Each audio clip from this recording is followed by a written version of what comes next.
I finally feel worthy of that intro with all the brigade that I have in there. When I first put that intro together, it was years ago. I was like thinking of the history, and I have like Otma Piguet and Brigade in there, and it's all very. And it's strange because I showed you guys a lot of Omega and Rolex and AP and wine and cigars. There's Philip. Tell you, man, it's spooky. It's spooky how regular Philip Manning is with the PayPals. Thank you, brother. He's got the PayPals. A lot of people waiting in the room tonight. What's going on? What's going on? Is there a rumor mill? Are there haters waiting to hear hate? What's happening? I don't know what's going on out there in the world.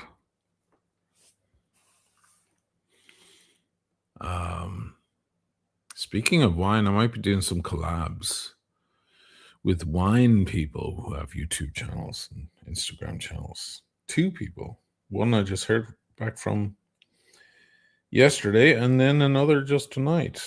So I'm excited to do that. People who are more qualified than I am, but I doubt their passion is is there as much because they don't have drinker's face like I do. The best way to learn about wine, guys, is by drinking it. That's how you really learn. Never mind the terminology and the horticulture. You want to become an expert on wine? Start drinking this stuff. There's another PayPal. Oh, Ali. You legend. You legend. What time is it there? It's late for you, isn't it? Ali, I was going to grab the Panerai. And now I feel bad. Want to show, fly the flag. The Panaristi flag. Next time. Ali was at a special Panerai event tonight. Pretty exclusive stuff. And he can't tell anybody he can't tell anybody the details because it'll be watches and wonders before people find out. When is that anyway? That's April, right? Anybody going? I don't know if I should go. Should I go? Maybe I should. Yeah. I usually end up going, don't I? Are you guys having people are piling in finally? Yes, here we go. They got the notification on their phone.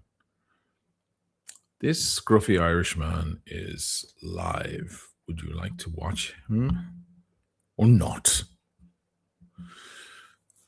Let's see how the chat's doing. I had a super chat from earlier. Space Ace, just a super sticker. Thank you, brother. First out of the bag as well. Pretty cool. Louise, how are you, my darling? I'm well. Thank you, darling. How are you? Omega fanboy, hold on tight, folks. It's going to be a roller coaster. Why do you think that? I'm telling you, this is weird. There was a lot of people waiting. Did something happen? Am I not aware? I was out all night. I just got in. Am I not aware? Did something go on? Is there trouble in paradise? I don't know. What am I having to drink? Look at this. Look at that. The f is he drinking tonight? Well, listen, I've been doing some red wine. the past week or two, and it's weighing me down. I was like, because I wasn't drinking any red wine during the hot weather. You don't want to drink red wine, so I wasn't doing that. And but now it's cold, and you like to cozy up with a nice bottle of red on a cold evening. So I've been getting back into that, but it's been weighing me down, the older you get. This is why men and women turn to Pinot. Eventually, all roads lead to Burgundy. That's what they say. Because, anything Cabernet based is just gonna drag you down to the ground. And eventually the system can't process it anymore. So, or it takes days to process it. Pinot, and I would say the Italian Nebbiolo, which is its distant cousin that it never met, are just as complex and just as interesting, but they don't have the weight. Here in Italy, they say marmellata. Il vino in marmellata, which is marmalade, right? Think of marmalade, the consistency of it. Some wines are like that. Marmellata. So I was just like, no, I need to stay vivace tonight, vivacious, allegro. Let me just speak all in Italian musical terms. By the way, some of you know that I'm trained in music. That was my big thing. I went to the Dublin School of Music and the Royal Irish Academy and all that when I was a kid.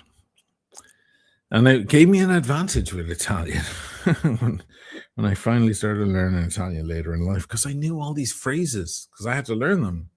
Because you look at staff notation, a bunch of notes and staves, and then there's words describing how you're supposed to approach the music. Allegro, piano, dolce, all of these different phrases, Dolce means sweet. So if you're in a restaurant and you're trying to learn Italian, and after you finish your mains, and they come out and they say, qualcosa di dolce, signori. And you go, dolce, sweet, no.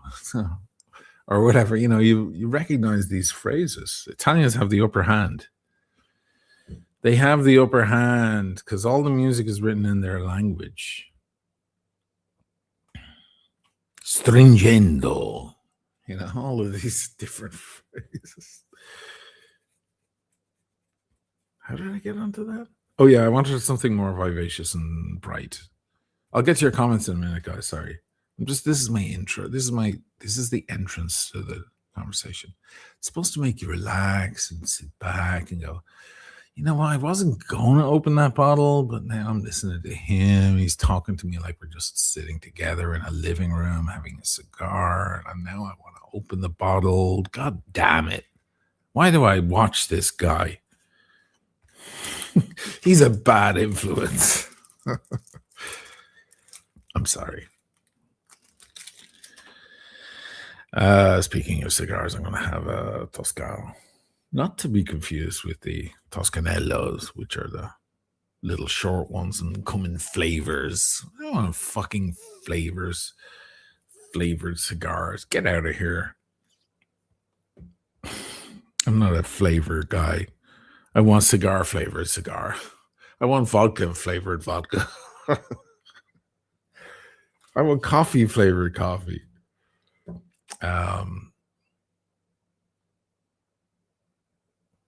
No, I can't fucking think again. What was I saying?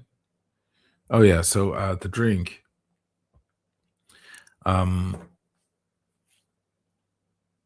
So it's tequila, right? Because it wakes me up. I have a long night ahead of me. Oh, sorry about the focus issues. Let me fix that. I have a long night ahead of me. I have to talk to you guys. And then I've got to go on with Dirk. The eye bashers, that reminds me. I better Set that up too, so it diverts to him when I'm done. Oh, there's so many things. Um, but why is the tequila green? That is the question I know you're all asking. It's blanco. It's not expensive. It's regular, but it's got agave, right? It's not. It's okay. I like great tequilas, but just finding a great tequila here in Italy is a little bit tough. Um, they're not tequila fans in this country somehow, and they know nothing about Mexican food. This country is ugh. Last time I was in a Mexican restaurant in Italy, I had a drink. I watched her eat. I let her order, and I was like, I'll be fine with. I spotted their tequilas. I was like, "Can I have one of those?" And they're like, "We never opened that bottle before. Nobody ever asked us about that." I was like, "Because all you have is Italians coming in looking for a beer and." Somehow the Italians they missed Mexican culture completely. They all need to go spend some time in either Mexico or Southern California or Texas and just fucking wake up.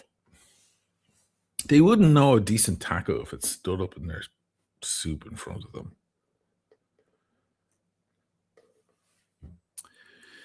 But why is it green? It is green because I'm mixing it. I'm doing a concoction like a proper alcoholic. So there's a sushi place I go to here. It's not great. Before you ask, no. Italians are good at making Italian food. Okay. They're not very good at making anything else.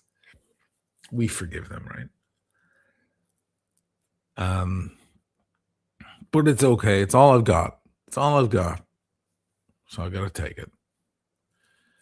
And there's the manageress girl there in there. I don't know if she's taking a shine to me or whatever. But she's always very cute with me.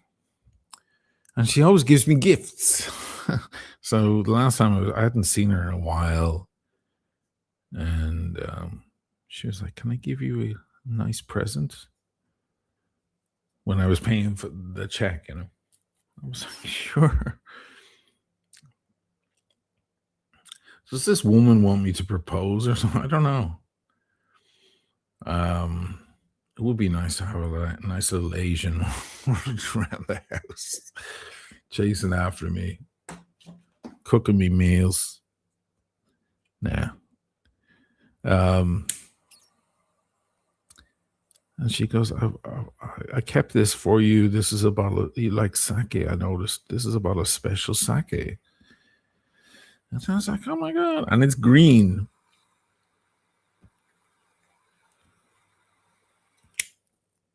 And when I got home, I took a look at the label. And it's like 5% alcohol. It's not proper sake. She doesn't know. These people don't drink alcohol. They don't know what boozing is. God bless them. That's why they're all skinny. But it's kind of flavorful. I think it would be nice for a dessert or something. I got it's just so cute. But it actually adds a little bit of light to the tequila. It's strange. It works. Did you hear my chabatas? There's a guy on Instagram. He's funny. Damien Broderick. I've met him in Florence. Dublin man, like myself. He's massive on Instagram and stuff. Because he does sartorial stuff, you know. Today, what am I wearing? I'm going to such and such an event. Pants, short, jacket. Yeah, he's very Dublin. He's got that, you know. Shoes, timepiece today, you know, ring, signet ring, you know, he does all close-ups and it's great. Like he's mastered platform. My Instagram's a fucking disgrace. Well, it got banned, but now my new one is still shit. My previous one was pretty big, but then I had to get political, didn't I? So the powers that be shut me down. Most likely that was it. Anyway, he's funny because he does a little signature thing, pants short. But before he kind of, the camera's on the floor. He has I don't know if he invented this entire format or if he kind of adapted someone else's and expanded on it. I don't know. But he kind of steps down to this camera, our point of view, and he goes, "It's Tuesday," Does this little, and it's cute. It's like, it's nice and snappy and crisp. And I thought to myself, that's cool. There's probably a lot of guys out there like trying to go, how does he do it? But then I thought, like, musicians, forget about it. You enter the music world now, they know how to do all that stuff. You're going up a level now. That's our world you're talking about. If you want to learn how to, first of all, that's a problem. Every man should know how to do a click. Snap your fingers. Like, if you don't know how to snap your fingers, like, be able to do that to your kids. Come on, kids, run our way out the door. You have to learn how to do a snap. That's a fatherly thing. You have to do a good snap. It's easy to do with your middle finger in your dominant hand. It's not as easy on your less dominant hand, right? Then you've got the other finger. So what Damien is doing is he's doing those two, and then he's clapping his hands, right? You can do it like that, right? If you want to get really crazy, you can do both. 1, 2, 3, 4, and then add the fifth. Yeah? Fun. Castanets. Built-in castanets. Jesus, I'm on the tangents tonight already, aren't I? What am I wearing on the wrist? Well, it's been a brigade heavy week, I have to say.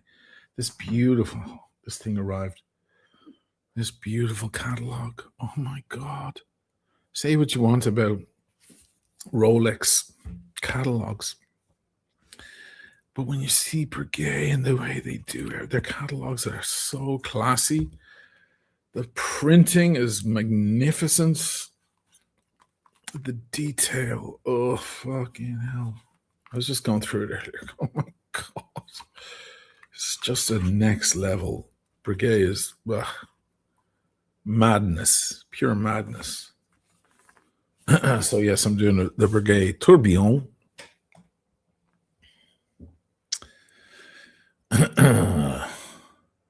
Classique Tourbillon. That, my friends, is a real tourbillon. Because, of course, Breguet created the tourbillon. It was their creation. And the back, of course, full gold, hand inscribed. It's a work of art.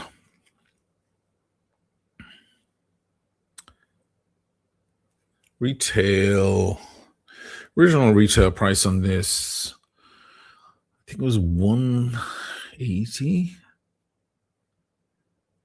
170, 180,000, I think.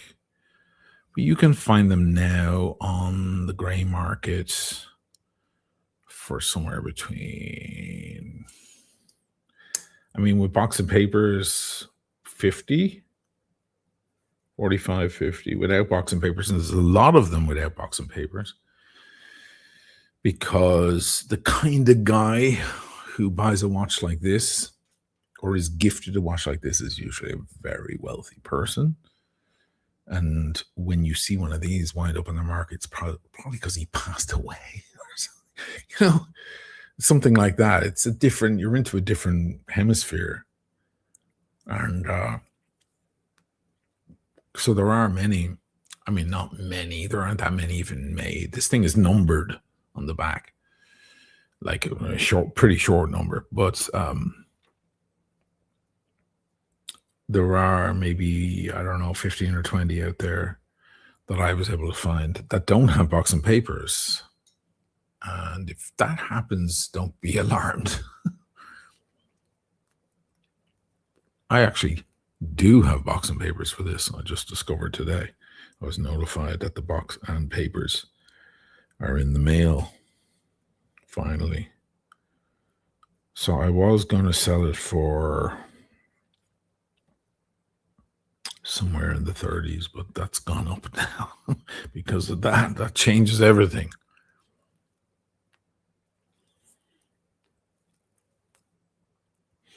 It's a tad slight on me. It's a 39 millimeter watch. It's an elegant size, but not the ideal size. I'll change watches in a minute. So let me get to the chat here. Peter Lee 19L just polished off a great half bottle of Barolo. 14.5. You'll find the better Barolos are 14.5 in alcohol, and the regular ones are around 14, and the not so great ones are around 13.5. When you see a Barolo that's 14, it's probably the Busia vines, the Busia area, because there's Serra Lunga, no, Alba, Busia. Busia is my favorite. So that must have been nice. London Rob. Hey, man. GM, happy Friday. Kareem. Maybe to get your take on the Pepsi being discontinued there off the Booker website. Every year, it's always the same rumor, isn't it? It's always the same rumor. Oh, they're going to discontinue the Pepsi. Will they? Won't they? I don't know. We need some more likes. Thank you, Brenny. Where are the likes? Why aren't you hitting the like thing? It's down here, guys. You're forgetting. I'm so engaging. My ramblings about nonsense is so mesmerizing.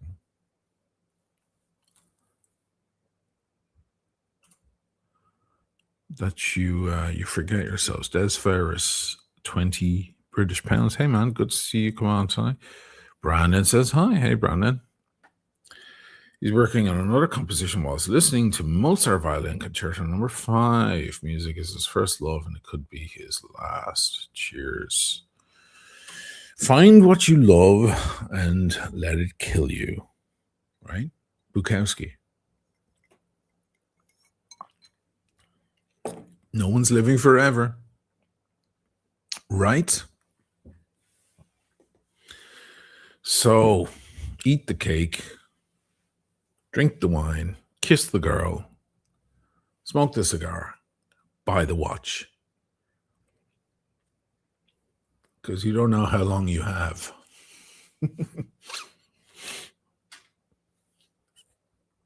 Correct?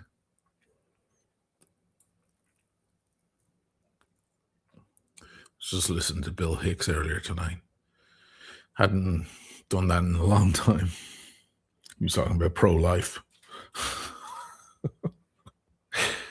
He's like, if these pro-lifers are so pro-life, why don't they lock arms and block cemeteries?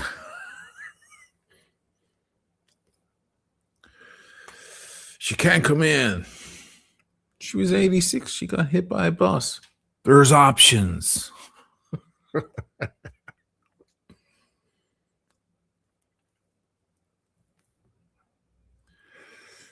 He's funny. He's like, it's such a divisive issue. People are so split down the middle about this issue of abortion. So it's like, even my friends split right down the middle. Some of my friends think these pro-lifers are annoying idiots. Other of my friends think they're evil fucks. Guys, can't we come together? Sorry, I'm into Bill Hicks already. On the deep end of it. Actually, that's not the deep end of it. The deep end of Bill Hicks is, go boy! Any Bill Hicks fans out there? You know what I'm talking about. Honey, I have no idea what he's talking about. I think he's a devil child. Well, that may be true, but guys, you know what I'm talking about. I hope there's some Bill Hicks fans in the room to keep me company. Mr. Badgas, $5. As my best friend used to say, everything now, more later. Well, Woody Allen said, you'll live to 150 if you give up all the things that would make you want to. I was out with Simone earlier. I was over at Frollo, and I'll tell you why in a minute. And it's something to behold, watch-wise, okay? You ready for some crazy watch porn? Anyway, so we went for a quick... We usually, I go over there, we hang out.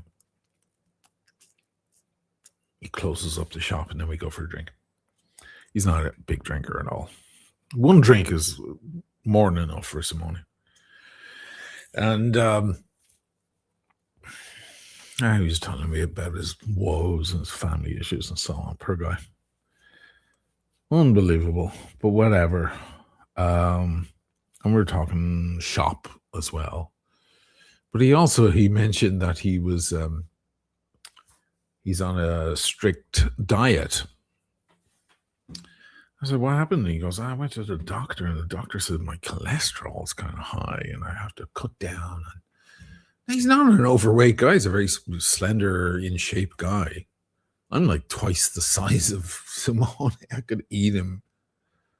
And I got cholesterol, and I have to cut down on no more bread or pasta.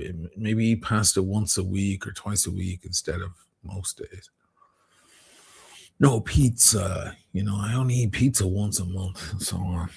He goes, it's such a freaking pain because I'm so healthy. I'm such a conscientious eater. He is. I've had dinners with him on many occasions, either, both in restaurants and in his place. He's not an overeater in any way. He doesn't indulge in any way and doesn't booze. He doesn't smoke. And now his doctor tells me he has issues. He goes, meanwhile, look at you. You fucking drink like a lunatic. And you're smoking and you're just absorbing all the best of Italy. Apart from the pasta. I don't eat pasta. Or pizza. Which is insane, I know. But I have no interest in it. And it doesn't agree with me. But I ate everything else. And I was at the hospital, what was it, last year? And they did a full checkup on me. And they're like, you're good. I was like, fuck. That's not, don't tell me that. Don't say that. Jesus Christ. You know how dangerous that is.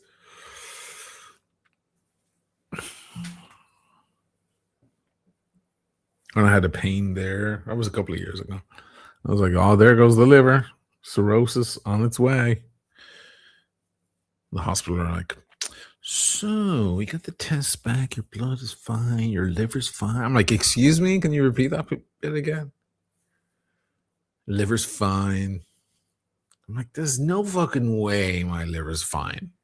Go back and do the test again. Because you got it wrong.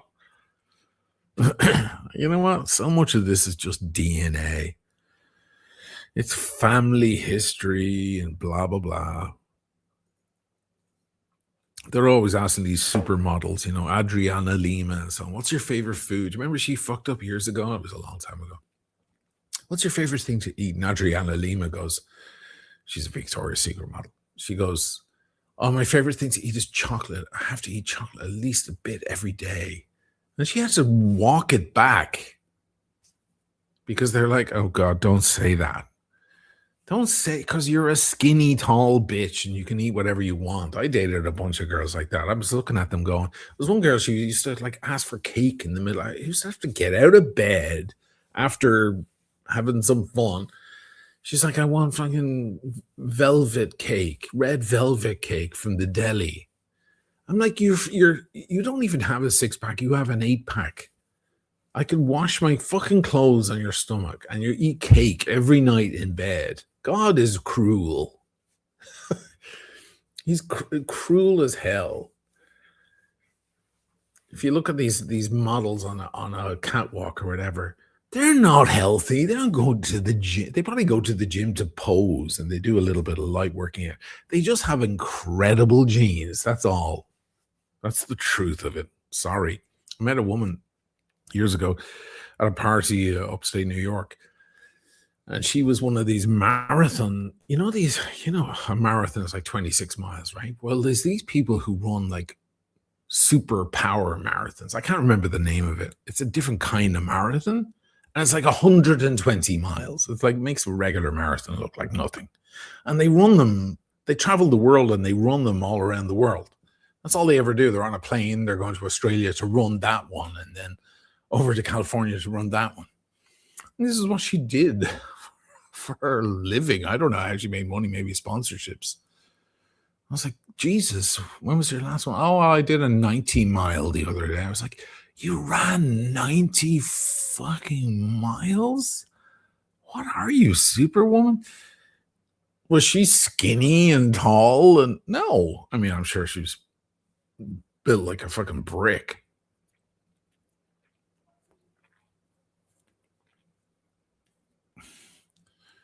Unfortunately, genetics is everything. I mean, you can ruin it if you want to. I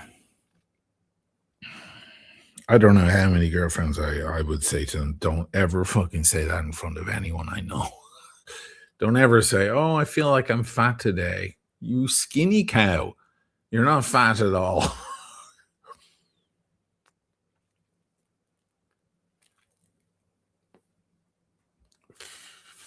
People live in different realities. Wiry people are just born wiry. It's like Jeremy Irons. He's just a wiry, long, slender object, isn't he? He'll always be that way. He's not on a diet. Jeremy Irons is not on a diet. It just happens to be a long, wiry thing. And he gets cast in movies because it films really well. Why am I on? What the fucking rants am I on tonight? This is bad, guys. Oh yeah, so because of Mr. Bad Gas, what he said, everything now, more later. You're not going to live forever, so you may as well. I mean, try to treat yourself well. Have you seen Nico Leonard, guys? By the way, he looks good. I'm happy for him. I don't know. I assume the doctor said, listen, dude, you're in your 30. What is he? 35, 33, whatever he is. There was a moment there a couple of years ago when I was like, that guy is way too unhealthy and overweight for his age. You better be careful. He's got kids. He's got young kids. Well, anyway, something changed. I assume it's Ozempic. And that's fine. I don't judge anyone for that stuff. Absolutely not. Medicine is there for a reason. Absolutely not. And if it saves your life and makes you more healthy, then that's great. That's the most important part. If you look better, great. That's a plus as well. Why not? One less thing to worry about every day, right? Anyway, he looks good. He's shed a lot of pounds. He looks a lot better. for a man his age.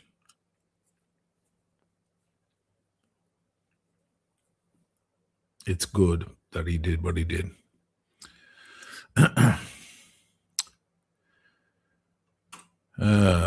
User SC6 whatever. Sorry. Thank you for the super chat. Nice watch. Yeah, isn't it beautiful? Let me change it though, because we're getting into the show. I'm gonna put on this this vintage sub. Someone was saying that they were like, God, I have a 14060, the older no dates. He's like, now I want a 1512 like you have on. I wrote back to him. I was like, why don't I reach out to me? Send me an email. Maybe I'll take it as a trade. This, guys, is the quintessential Submariner, the original and the best in original condition, too, with the original clasp. This is the 5512. The true beginning of the Submariner that we know today. It's iconic.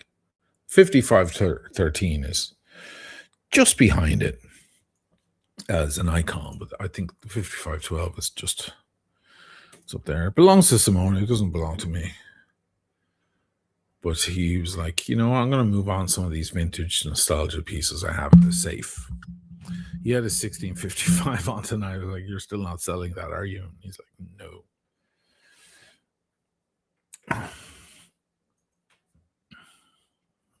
So if anybody wants it, reach out to me, oshinamalichannel@gmail.com. It's a deal. It's a bargain. It's a beauty. Original bracelet. You never see that. What would happen back then, this watch is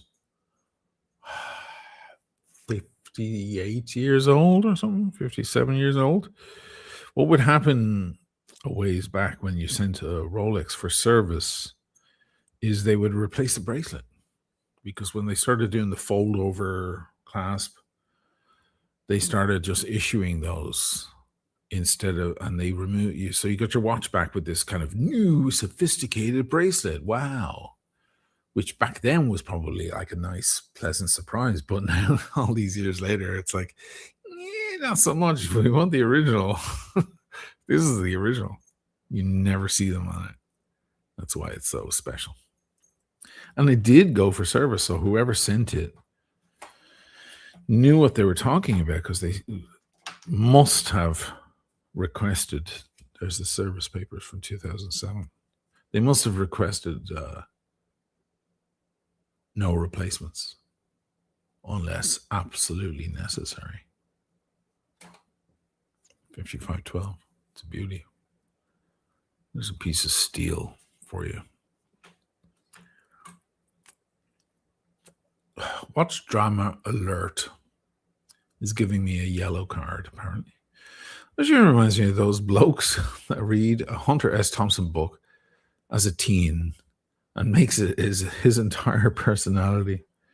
God, if I was with my ex, she would have liked that comment. My ex, which one? Which fucking one, O'Malley? One I mention often is here in Italy. A doctor who's obsessed with Hunter and S. Thompson.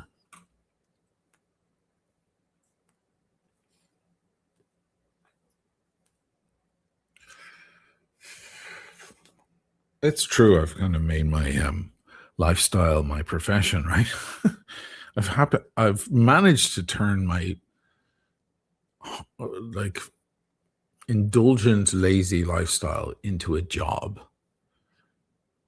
Smoke the cigar, order the next drink at the flashy cafe in Italy, and that's what people want to watch.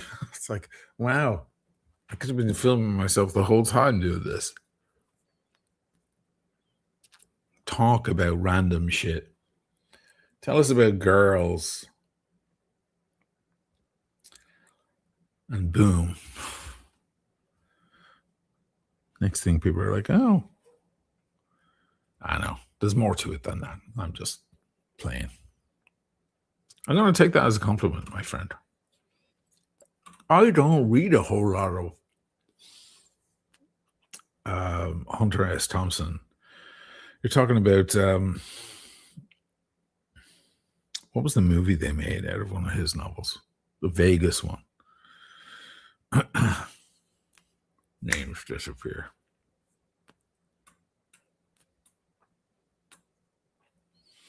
I'm more of a Bukowski guy or a Hemingway guy.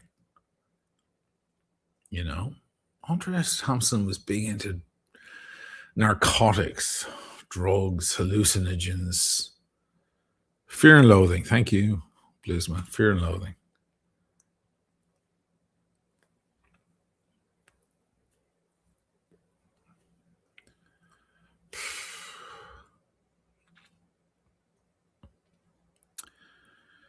Mark Wilde. Why don't you guys super chat these things? These are interesting comments. Super chat them. It doesn't have to be $50 or $100. I'm sitting here keeping you all company on a Friday night, for God's sake. It's the end of the working week. Everyone needs a drink to calm down, relax. It's been a stressful week for us all. Come Friday night, you need to just kick back and go, okay. You win some, you lose some. It's all right. You're still alive. You still have your head of hair. And if you don't have your head of hair, you still have your arms and legs. And if you don't have your arms and legs, you still have your ears because you're listening to the show, which means you can enjoy a Mozart opera. You can enjoy the sound of the birds tweeting in the morning. You can do all sorts of things. You don't need all your faculties to enjoy the experience of beautiful life. Mark Wilde, 7510. A girl falls in love with you, then spends the rest of her life trying to change you. That's kind of true. That's kind of true. A lot of women, first of all, a lot of women are attracted to the challenge. You know, the perfect guy, responsible guy, guy has his shit together. He's all perfect, no issues. Seems alluring. It seems like the right thing to go for. But a lot of women have that motherly nature. It's a maternal thing. He's gorgeous, but he's flawed. You know, he's really handsome, but his daddy used to beat him, you know, or something like that. And he has hang-ups. Oh, I want to fix him. There. Come into my arms. You know, they have this kind of... So you'd be surprised that so many guys with major character flaws attract a lot of beautiful women because they want the flawed. He's almost perfect, but not quite. And they want to just work on that thing, you know, or whatever. Yeah, I was told that by a couple of various different exes. Yeah. After the breakup, like, oh, I was told I tried to keep a monkey in a cage, or, you know, or I tried to catch a fish and he slithered through my fingers or whatever, you know. I wasn't able to kind of hold on or whatever. I don't know why the fuck those comments came in.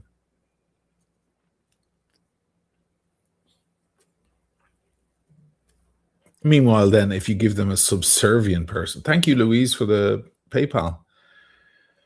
You're the best. Are you splitting now because I'm talking about girls? I'm sorry, Louise.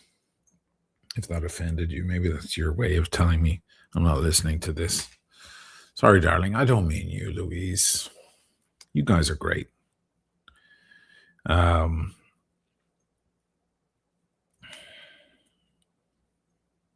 What was I about to say? I can't remember.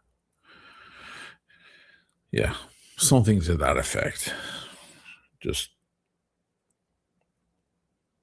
it can tend to be, human nature is odd. Human nature is strange. People are incomprehensible. The quicker you figure that out, the easier your life will be. That people are incomprehensible.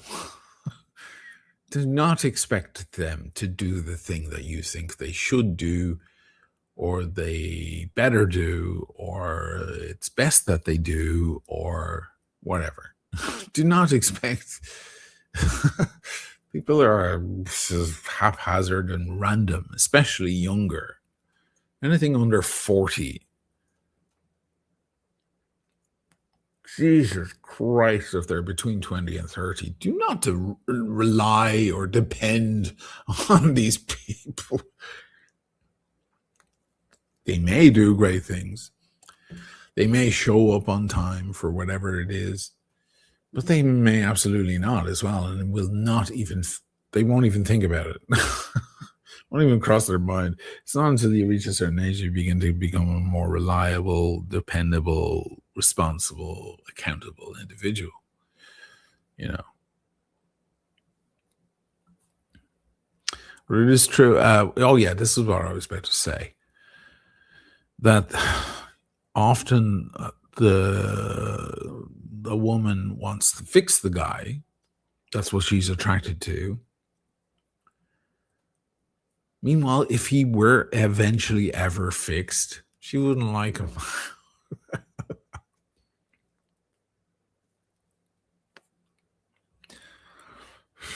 Isn't that the tragedy of life?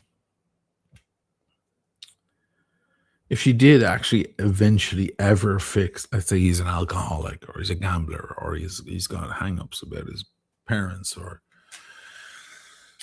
something, and in every other way he's an interesting guy. Some, torn, disturbed, artistic type, who has some sort of hang-up, and she wants to heal him. Well, if it ever worked, if she ever actually put the correct fuse in the correct connector and it all fixed itself, she might be bored. She might be bored. I was commenting with people on TikTok the other day.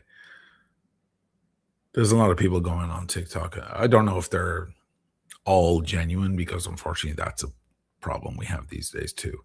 People pretending to have an issue in order to get clicks, but some of them are genuine. I think at least it started that way. Let's hope that people come on and go, oh, I was about to get married and I found out my fiance was cheating on me or whatever.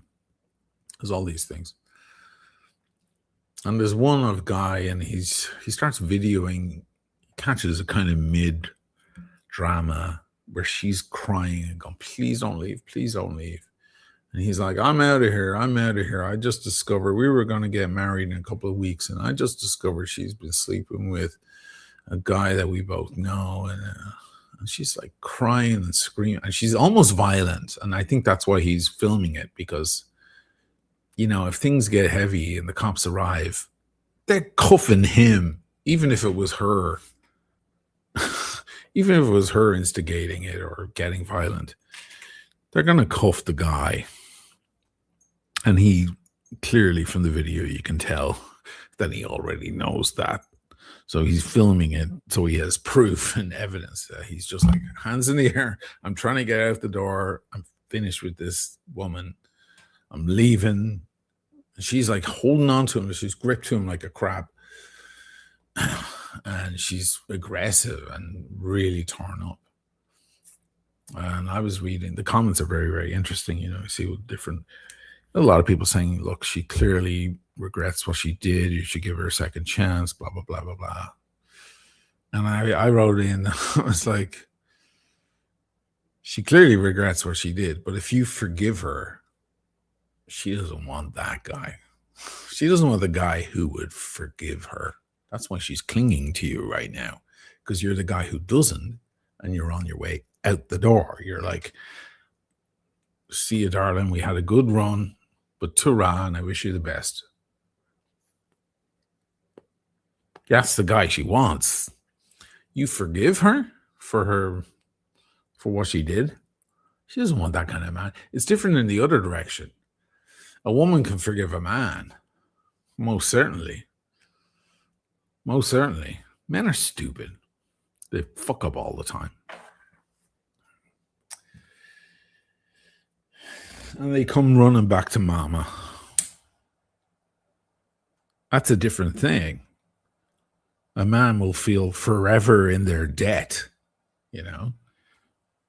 Women out there, if you find your man cheating and then he wants forgiveness and you give him forgiveness, he's in your pocket. Ask for a Rolex. Start there. He's in your pocket now for life. It may hurt your feelings, but you just got given a gift. But the other way around, a woman doesn't want the kind of guy who would forgive her. That's a weak guy.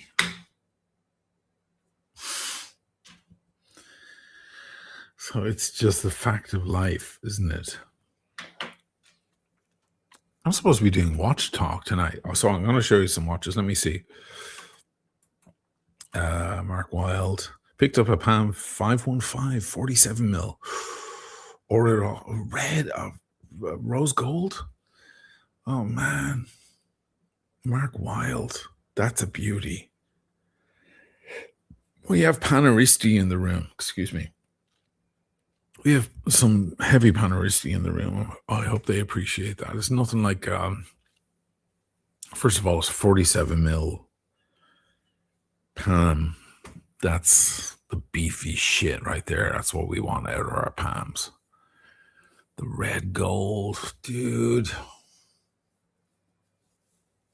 That's a monster. I want to ask you how much you paid, but maybe that's overstepping. That's a hunk of fucking gold right there. Great watch. Congrats. Bluesman just sent $279. No question. Oh, there was. Oh, for my spelling mistake. Don't worry, man. I only get on people for their grammar and their spelling when they're being offensive, you know, and they're attacking me. I'm like, well, okay, I can already see your fly is unzipped. I'm going to point that out first, you know. I'm going to disarm you now. Otherwise, I don't care. It's fine. Mr. Dinkles, Oisin, I'm high up in the chain with the AD for a green dial day date. You mean the olive dial? Any size, which is your favorite? If you're talking about the olive dial, the one that everyone loves, which is the rose gold day date, 40 mil with the olive dial, I think that's a fucking grail piece. That's a grail piece. There is the kind of strong green, do they call it? And then there's a malachite one as well.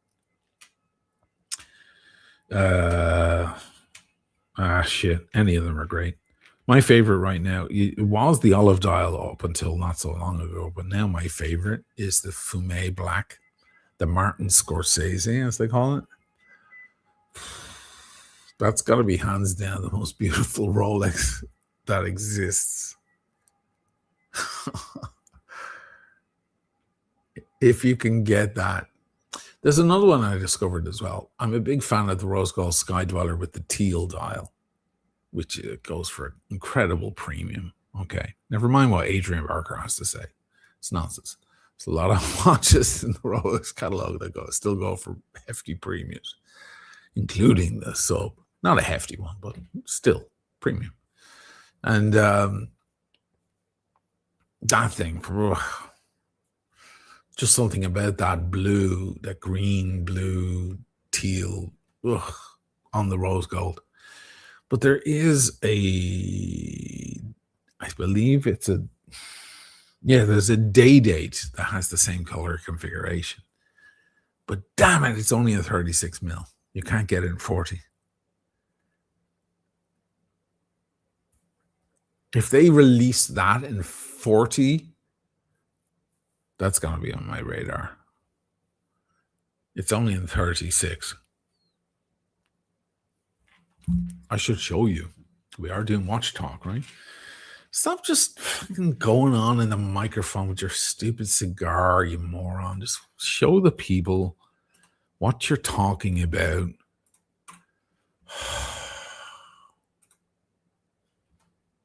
Here we are, day date. Yeah, let's configure. Okay, first of all, that's the one I was just mentioning. That's the Martin Scorsese. Jesus.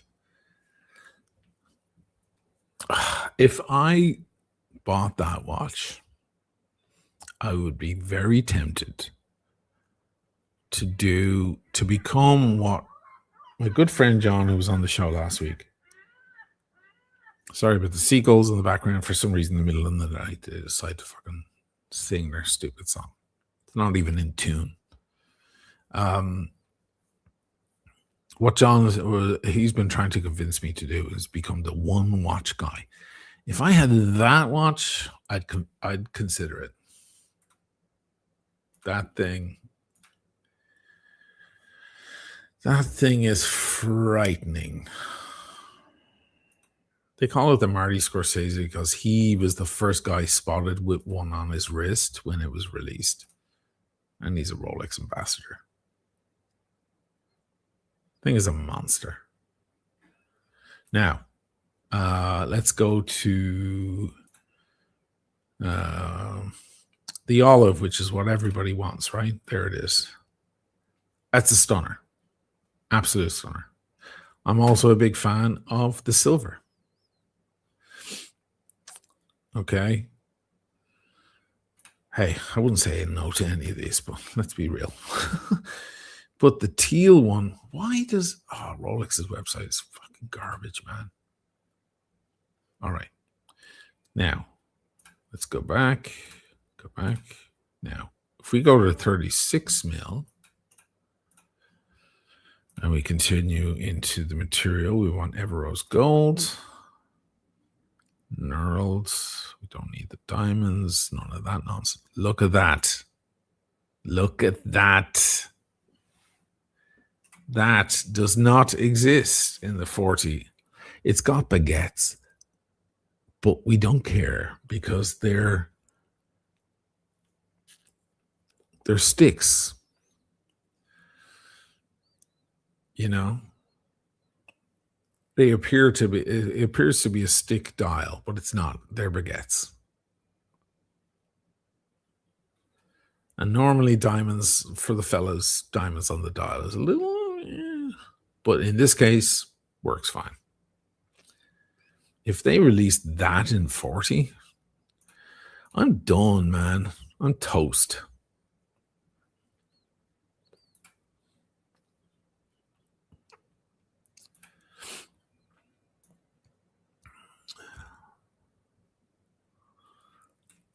Mike's Hotel, $20, who is also a member.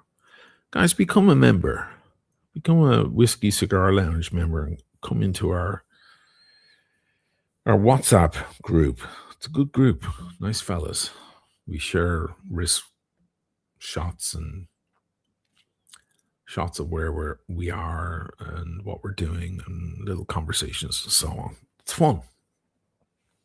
It's a nice little group. Very respectful. All top gentlemen.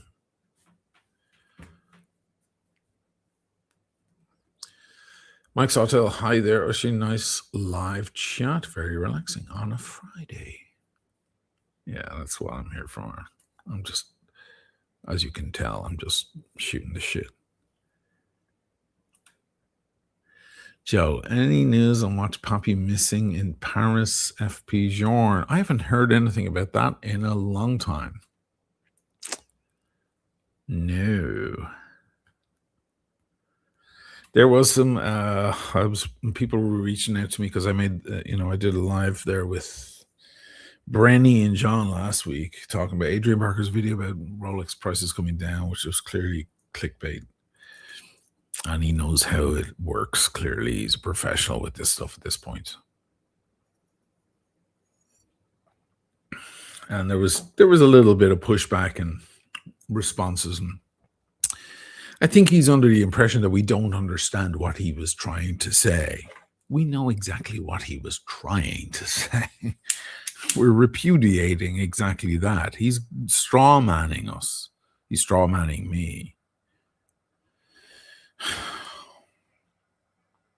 Sometimes when you have a discussion with someone or an argument or whatever, it's good to outline what they're saying in your words so they feel heard. So let me do that.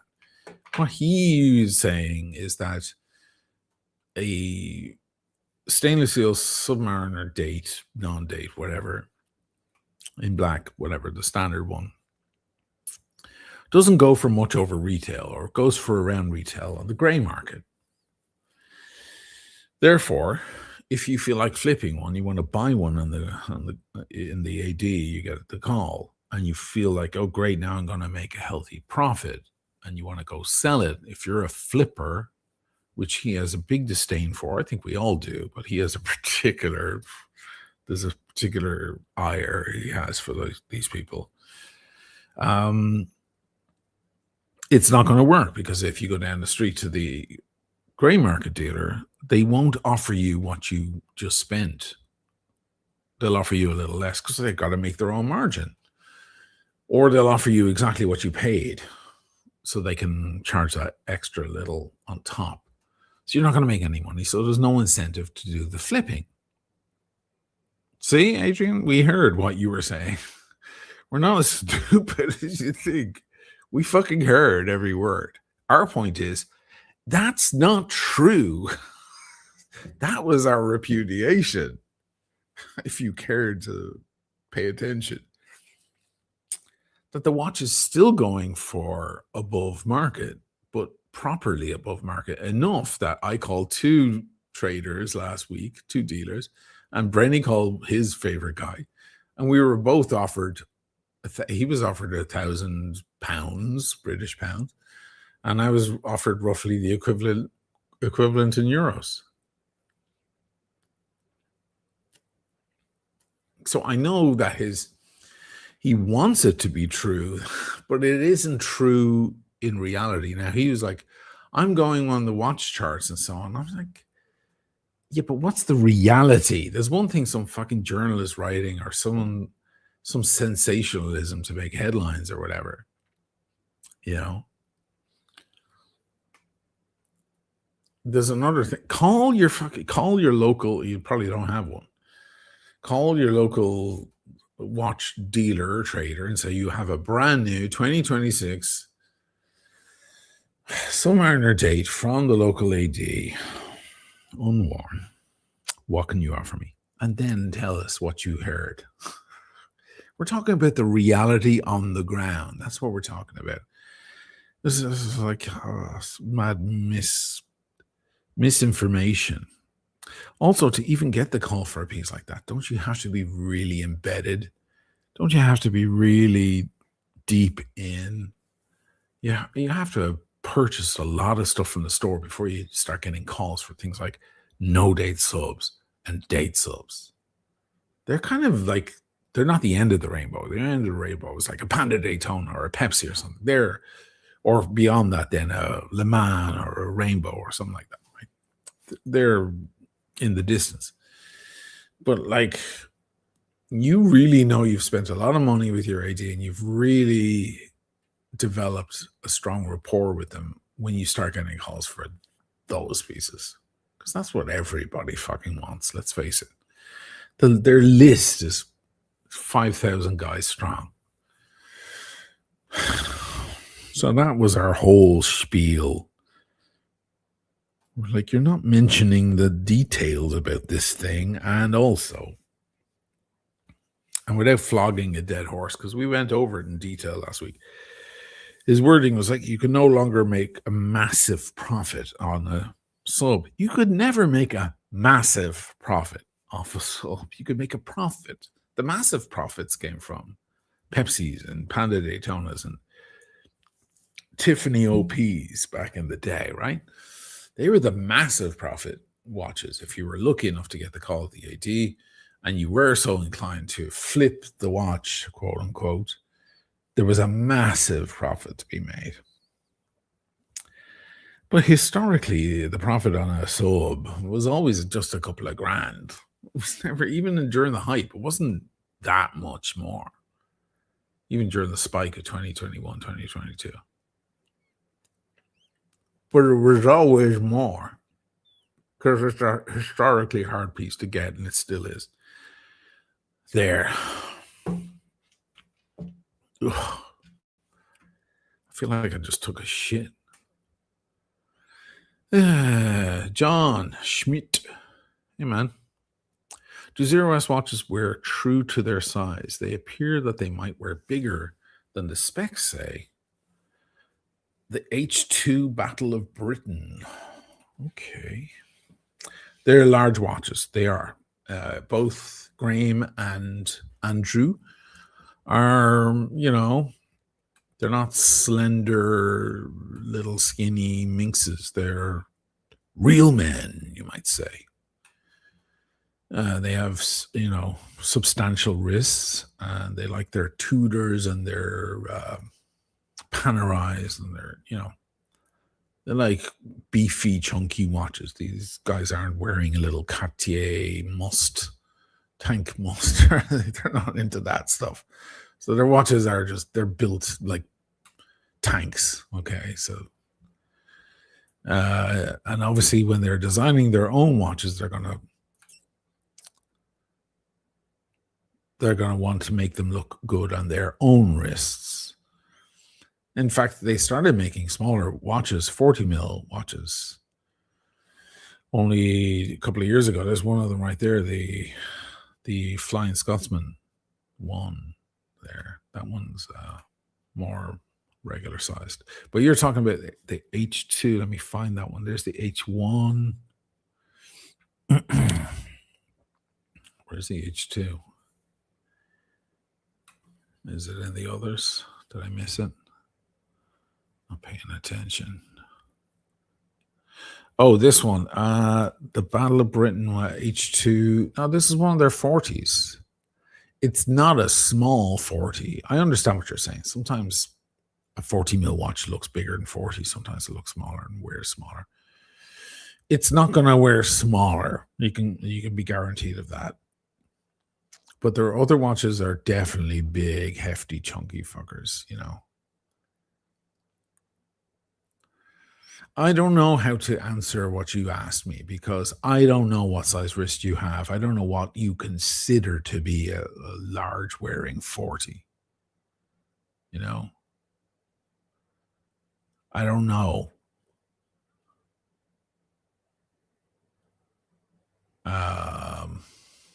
It's a 41. Whereas our others are 44. They look fine on me, but for some guys, I've had a lot of emails from people over the years saying that watch is great, the story is great, it's all fascinating, but unfortunately, I can never buy one of their watches because it'll look like a fucking dinner plate on me. And I understand that.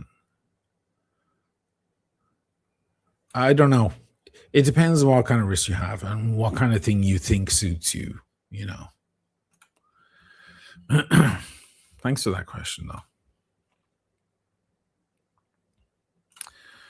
Joe, did Watch Poppy check under the bed? No, we don't. Do we want to talk about that? Well, there's nothing to talk about. It's fucking biggest joke ever.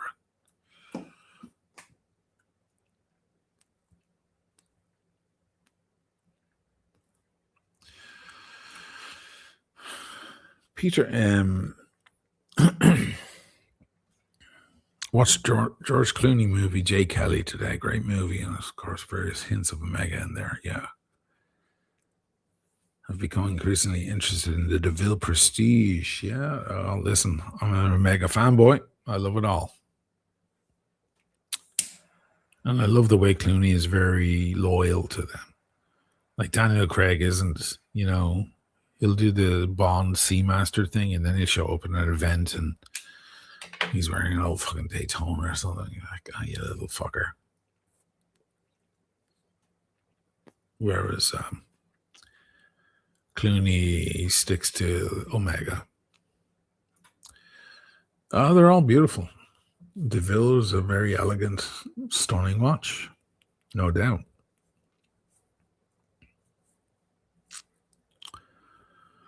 Yeah. Jay Kelly, nice movie. Enjoyable.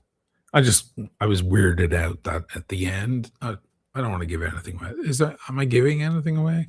There's no plot twist or anything. It's not like Sixth Sense or something. It's just that when they show the guy's history of his films, they show actual Clooney films. I was like, why can't they just like pretend make a few scenes from Jay Kelly's career? Similar, if you like, whatever. Don't show actual clips of George Clooney's career. That I did not get. I think they broke an artistic wall there. That was. I don't think it had an artistic merit, honestly, personally. But it's a very warm and comforting film. Joe LaFaro, good evening, all. Pardon my tardiness. Don't worry, man.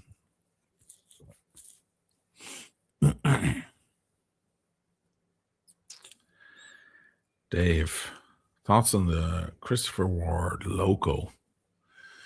Christopher Ward, I don't mind. I think they're an interesting brand. I've seen a lot of them. I had a couple of them in the house.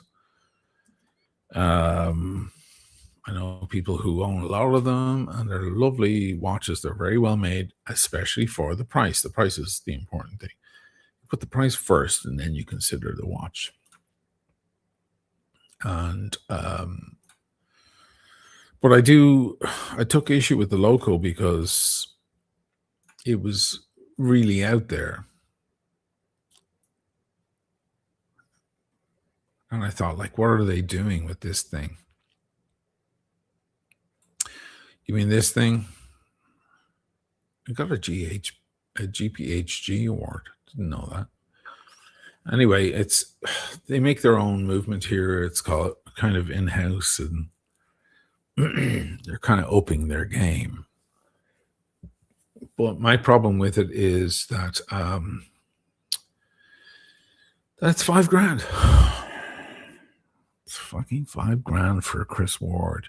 For me, Chris Wards are between 1,200 and 2,000. They're not $5,000 because once you're up into $5,000, I mean, it's lovely. I mean, it's well made stuff. I'm not going to say anything here. I just think I don't know. Would you spend $5 on a Chris Ward over an Omega, for example? Because there's a lot of Omegas, maybe not brand new from the boutique, but certainly on Chrono, secondary market, maybe unworn, brand new in the box with stickers that you can get in the Omega world for $5K. I'm talking in euros here, so $6K in dollar. $6.5 in dollars. The fucking dollar is miserable right now. Worse than ever. I don't think. Yeah. If that said, instead of saying $49.50, it said $22.50 or $24.50, I'd have a different attitude. Get it? They're my thoughts. I'm not right. That's just my opinion. Take it or leave it.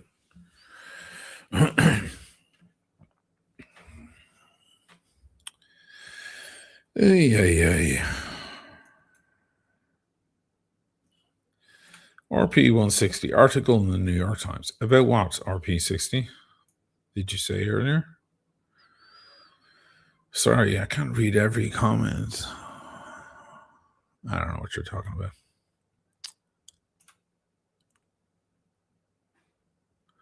Mr. Badgas, the Young'uns Meister Pilot Chronoscope. No, I have never looked at that. I was interested in Young'uns for a while, way back at the beginning. The Max Bill, right? But the Max Bill is going to be too small on me.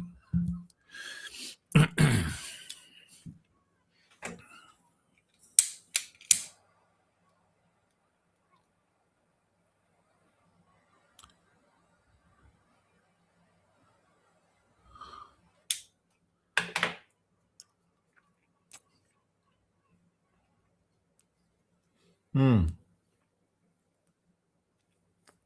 So I went by Frollo earlier. I want to show you some sick shit.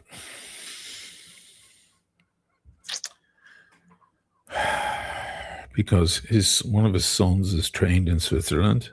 The guy's getting better and better and better. He has all the machines in the back.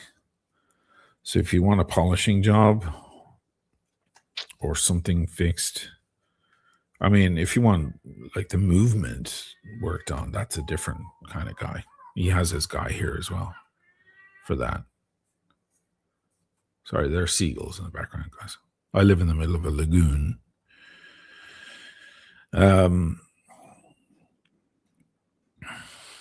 But this kid, he's just getting better and better. He's just so precise.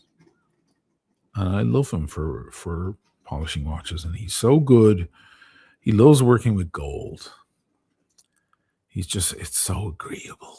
I don't have to work hard. I can barely touch the machine and it comes back to new. I don't lose any of the material.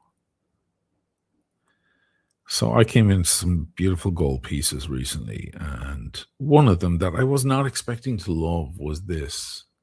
And it's the Historique Ultrafine 1968. Some people refer to it as the Trump watch because it's the watch he's seen wearing most. I don't care. It doesn't bother me. Good taste in watches. At least there's that.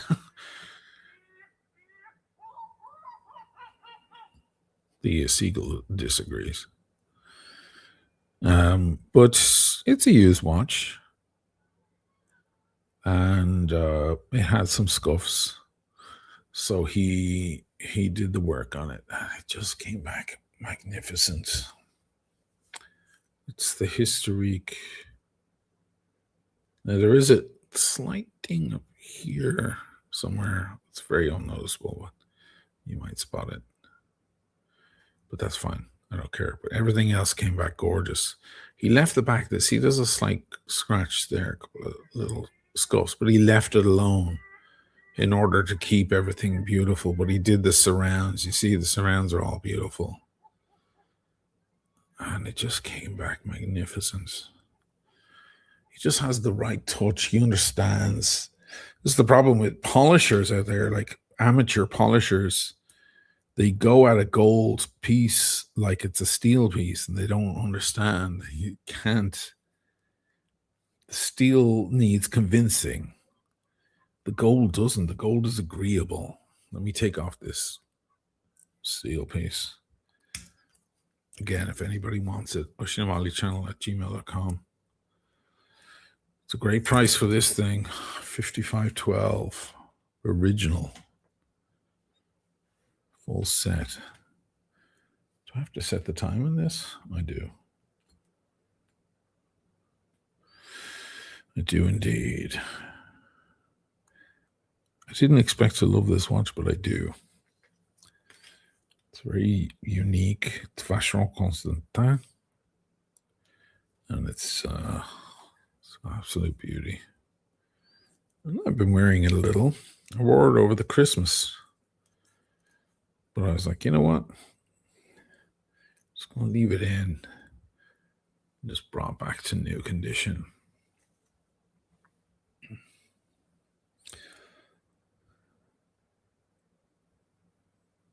What a dress piece.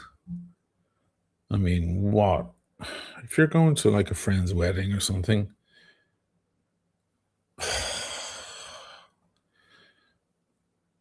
this, I mean, okay, I have a fucking stupid black t-shirt on tonight, but with a nice shirt, blazer, tie. Look at that thing. Fucking stunning.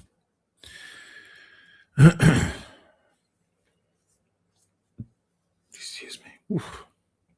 Digestion issues. Barely ate.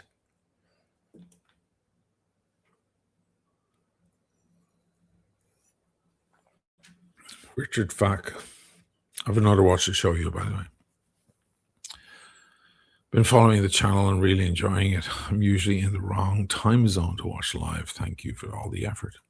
Hey, tonight's not effort, man. I'm just chatting. The other videos are effort. Thank you. The more artistic ones with the music and the editing and stuff. Travel videos, etc., etc. Close-ups of the watch, all that. Earlier tonight,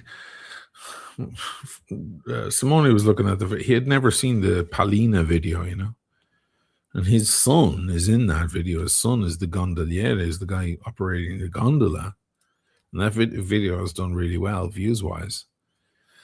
So it's just showing. I was like, how could you not have seen this? It's like, I didn't know. I was like, you're in the fucking video, Simone. We're in your store. Jesus, dude. So we're in the bar, and I just put on a little on my phone so he could check it out. I was like, look, there you are. And he's like, ah.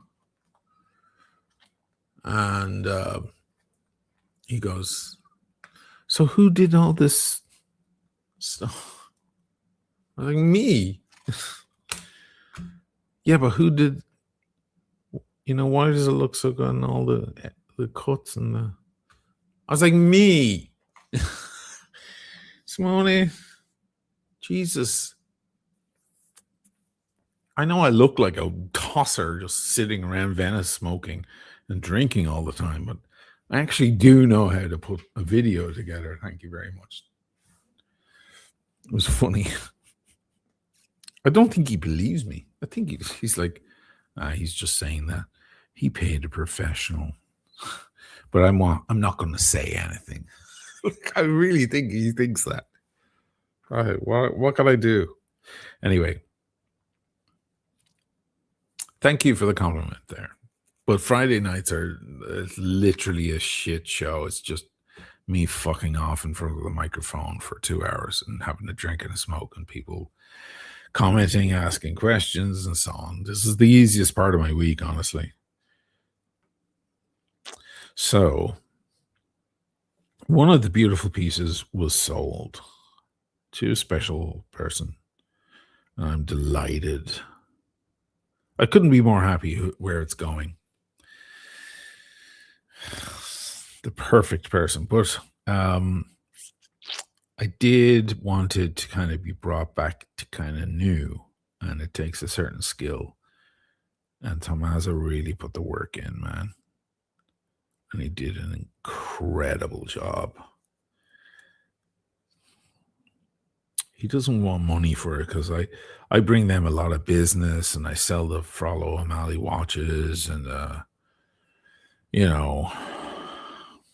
lot of people walk into their store saying, hey, I saw your store on his channel and, whatever. So I know he won't want money, but I'm going to give him money for the work he did on this thing because it's just astonishing. And I knew it would sell. The Patek Philippe World Timer. You've seen it already, but you haven't seen it like this. Look at that work. Look at that job.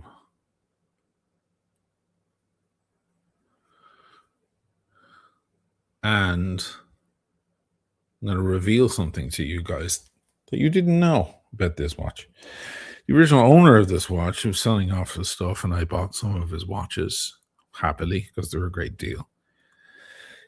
He's a very, very wealthy, distinguished man. He's actually kind of slightly famous. You could look him up if I gave you his name. I'm not going to give you his name. But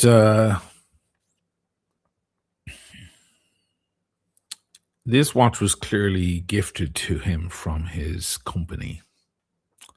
I'm not even going to say which kind, but it's the sort of company that gifts $100,000 watches. Okay, so you can make your own guesses.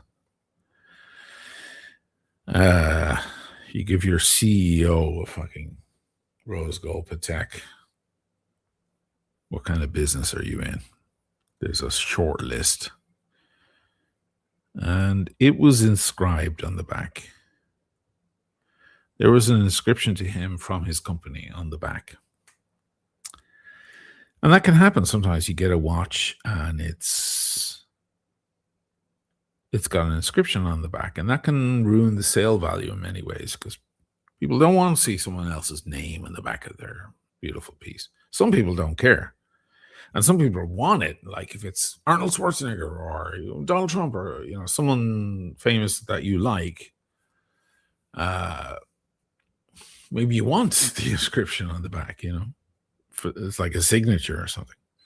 But if someone you don't know, then you want the piece to not have that. So I kind of said, well, this is going to sell to someone who doesn't really care about that inscription and wants a good deal on a $100,000. Originally 100. I mean, they go for about 35 to 40 now on the gray. But if you go to Patek for one of these, it's a whole other story. And he took a look at it and he goes, I was like, is there any way this could be polished out? And he goes, you can't polish out an inscription. It's far too deep. It's not like a scratch or a scuff. That's an inscription. But he took a look at it and he goes, okay, listen, it's going to take me days. Every day I'm going to have to work on it, but I will use a laser machine. The laser goes at it and removes the inscription without removing material. It melts it and then you brush it.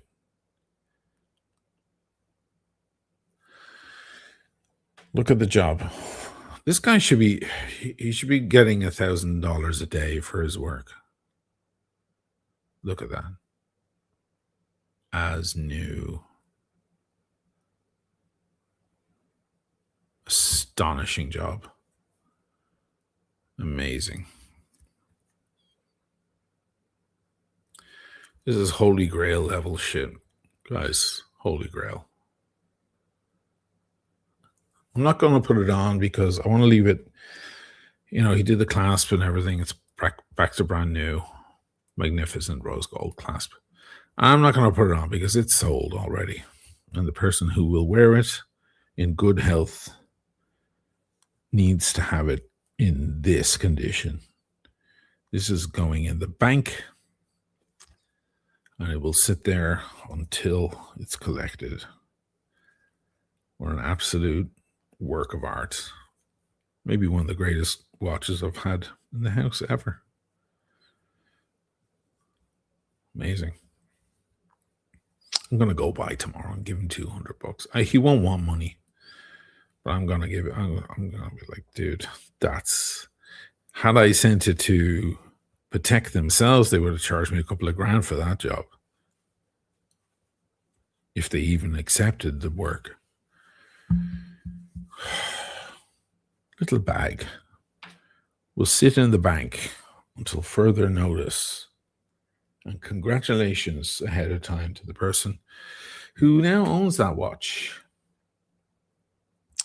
The only watches left out of that extraordinary bunch, because I took a bunch of them. I'm keeping the square. Where's she gone? Oh, it's there. I'm keeping this thing. I didn't think I would, but I think I am. It's just, it's amazing. Fuck it. And it's Vacheron. Now I have 2 Vacherons in the collection. The last 2 are probably the most monumental 2, because one is that Breguet Tourbillon that I had on, who he also worked on, Tommaso, and just brought it back to new. And this thing, which I didn't know was so special. Let me pull this video up. It actually gave me a little nostalgia. Remember back in the good old watch days when we'd watch Watchfinder? And it was Andrew Morgan, but we couldn't see him. It was just his and his commentary. I won't play the audio. Just I don't want to get in trouble, but I want to show you some of this video. And he talks about the whole history of this thing. I knew about this watch, but I didn't realize it went this deep with this watch. And man, their shots are really amazing. Do a great job. He talks about it. There's some wonderful shots of this watch. The close-ups are great. I know what lens they use as well. I actually have one of those lenses. I've tried it a bit. I didn't really enjoy working with it. They definitely get the most out of it.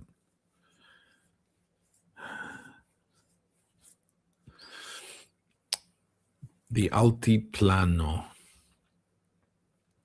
It was, when it was released, the slimmest automatic watch in the world. And it remains the slimmest automatic watch. See the micro rotor? That has hacking seconds. Because there is a slimmer one that was released by Piaget themselves. They outdid themselves. And then, of course, since then, there's the Ferrari Richard Mille for like $2 million or whatever. Which, to me, honestly, is a little too slim. There's a point at which slim gets a little out of hand. It's like, okay, now that's a piece of paper. Okay, so stop. But yeah, this video is really good. You should watch it. It's a good old watchfinder video. The way we used to look, like with the moving hands. I made a parody video. But they're good videos. And it's great commentary and it's full of insight. Floppy fingers, Mr. Peck. Yeah, I did a parody. You can have a laugh at that as well if you feel like it. But that was very inspiring, this channel. See, he does his one and then his two, right? I illustrated my parody thing. The slight opening of the right hand. And the left hand just holds the watch. But look at the detail. Look at this shit, man. Needless to say, after I watched this video, I was like, I need to get my loop now and in on this thing and see this shit for myself. And the whole history of the brand and what they did. And that's kind of amazing. They started out as movement makers. And then they said, well, why don't we just make watches then?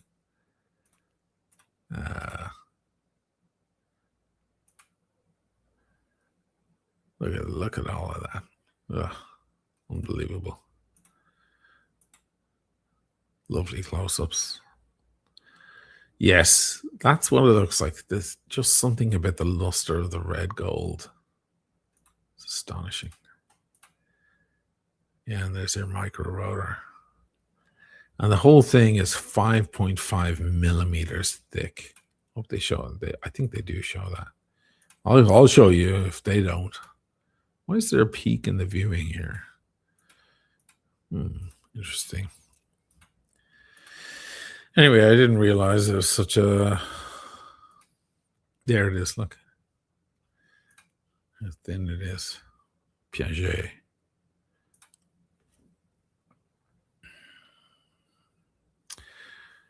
Joe Farr, the crazy Bulgari. You know, the Bulgari doesn't have hacking seconds.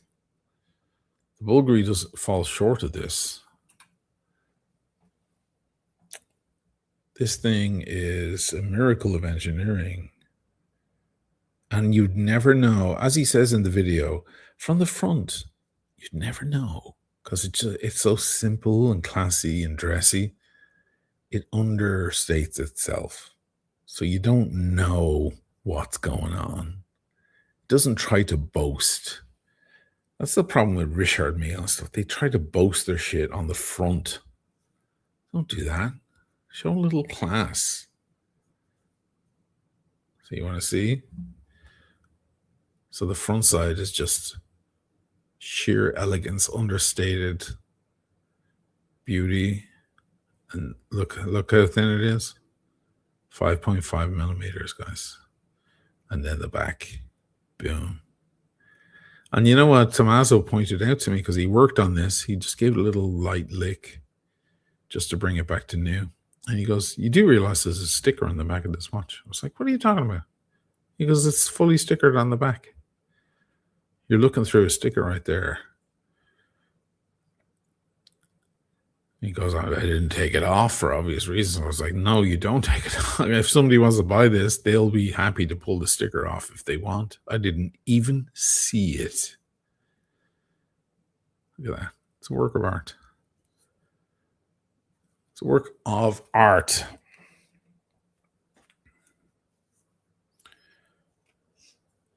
So now I'm glad because no, I said it was 7,500 last week. I'm not selling it for 7,500. Fuck you lot. No way. I want 8,500 now. The cheapest one I can find on Chrono is 11 grand. And Roca, in a very famous place here in Rome, they have one for 21,000. That's got box of papers. Fine. This one doesn't. Fine. I'm like, now I'm glad I didn't sell it for 7,500. I'll keep it for that. Now it is for the bigger wrist. It's not a small, dainty watch. It's for the larger guy with more importante wrist, as they say here in Italy. Instead of saying larger, they say you're more important. It's a nice way. It's a euphemism for you're a big bastard.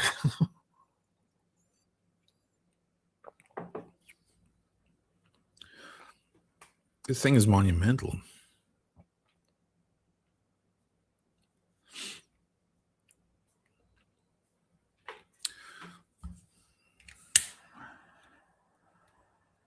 So fuck you guys. Nobody jumped on it last week. I'm like, oh my God.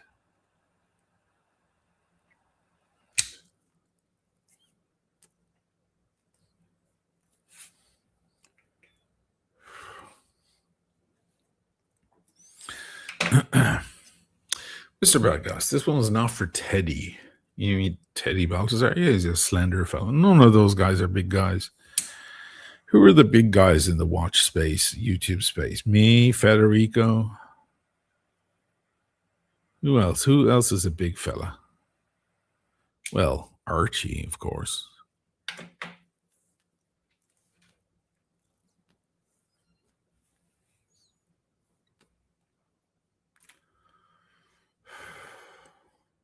Archie had all those Calatravas, you remember? Beautiful watches, I mean, incredible. With tiny little buttons on his enormous arms. Sometimes it's about scale, guys.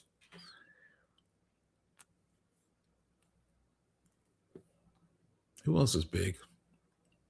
Most of the guys are little dainty fellas.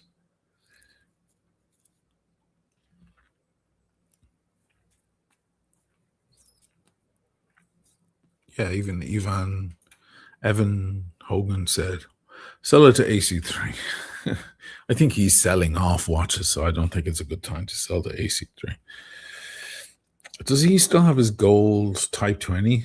Maybe I'll buy it off him because I want to fucking. I'm so Brigade now. I'm so fucking hooked on Brigade.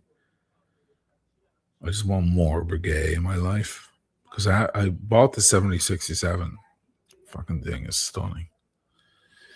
And this thing is outrageous.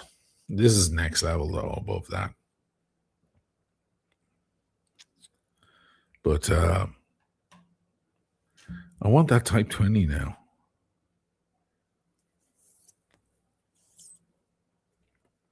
I'd probably be fine with just fucking Brigade. And an AP.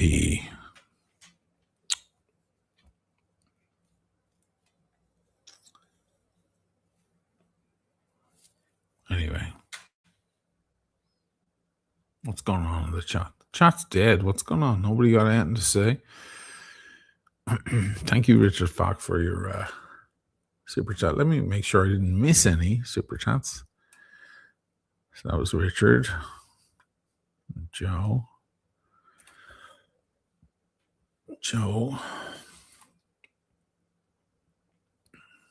Yeah. Fairly thin tonight. Might be time for me to stop doing these fucking Friday nights.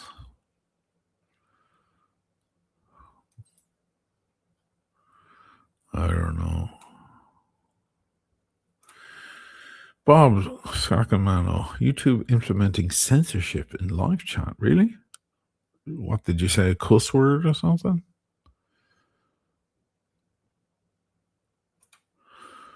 Sorry to hear that. The powers that be. Anyone get on upscrolled? Because TikTok is a mess. Just got sold. Now everyone's leaving and going to a new thing called Upscrolled. I did it. I got on it. Downloaded it straight away. It was the most downloaded app of the week across the world. Upscrolled. There it is. Where you get to say whatever you want to say. There's my friend Blakely. Ah.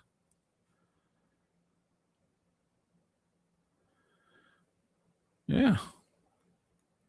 A lot of politics, of course. Because now there's things you just can't say on the other channels, on the other apps. TikTok is fucked, man, especially in the US. It's on its way out. Well, that's always the case, right? These things ebb and flow. Do you remember Facebook was our world and MySpace before that? Is anyone old enough in the room? I'm sure plenty of you are, to remember Netscape Navigator. And then when there was a war between Netscape and Explorer for which web window or Explorer you used. I used both at the time. Patrick Conan, he said genocide is evil. You can't say that. No, you can't, apparently. You can't say evil is evil anymore.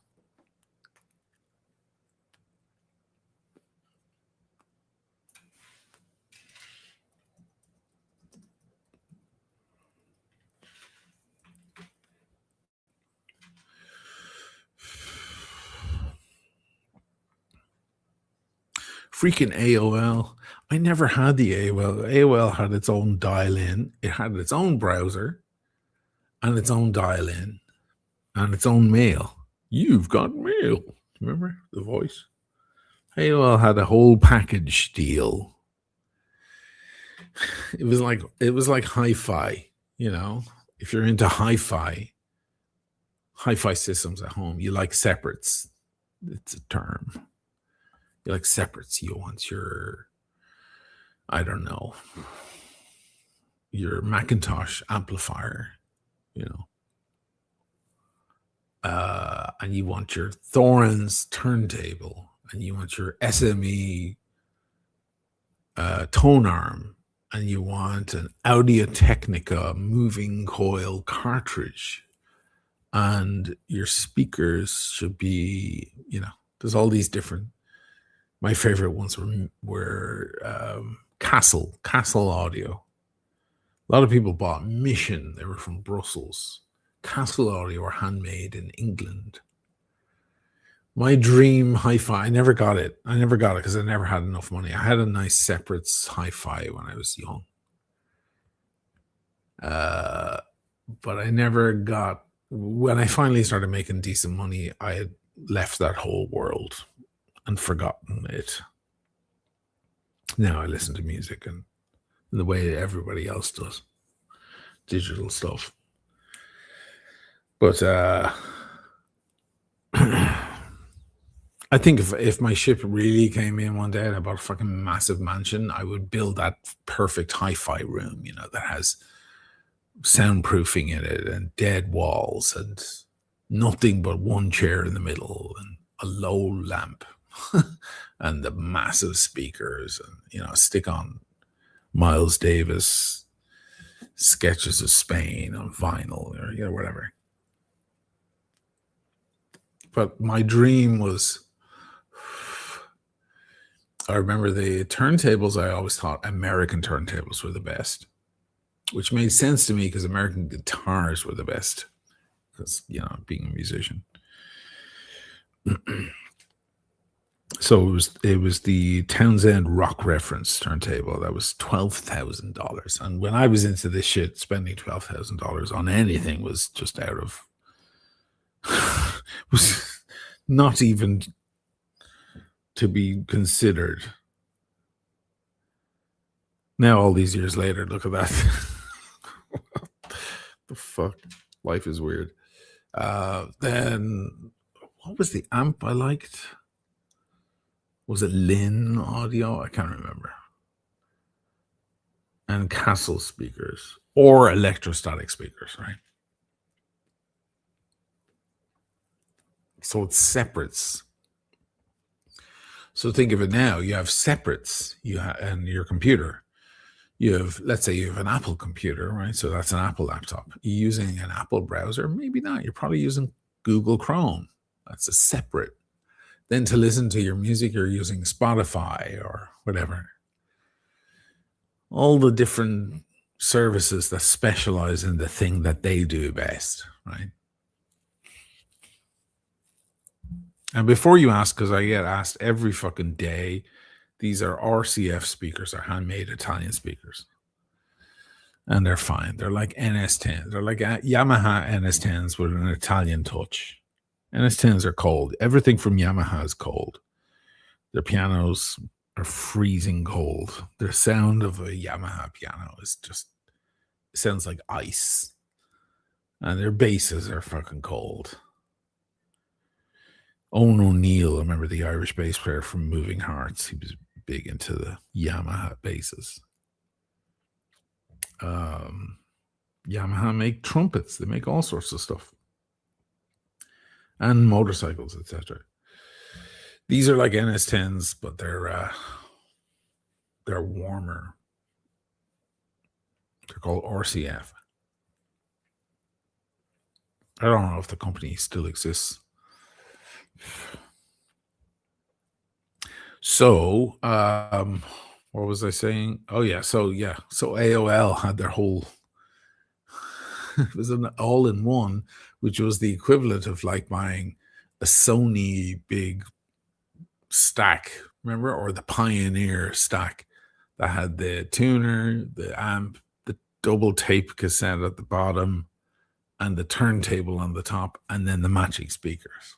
It was like it was all in one. None of them were very good, but it was a big matching bunch, right? You want to get serious, you have to go for separates. That separates the men from the boys, right? Anybody into fucking hi-fi? I'm sorry. NAD, yes. ASD. There's a pair of NAD speakers back in my mother's house. Myself and my older brother were big into this stuff, and we pooled our money together many times to try and up our game. There's a pair of NAD speakers in the house with the woofer driver and the tweeter in the center of the woofer.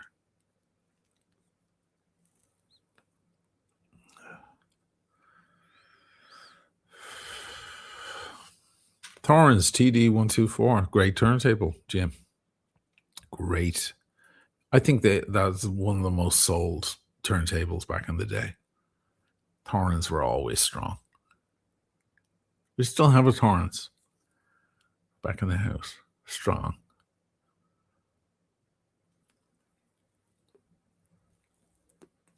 But the dream, and then of course there was the Riga Planar, right? They're still selling those things. They're still selling the Riga Planar.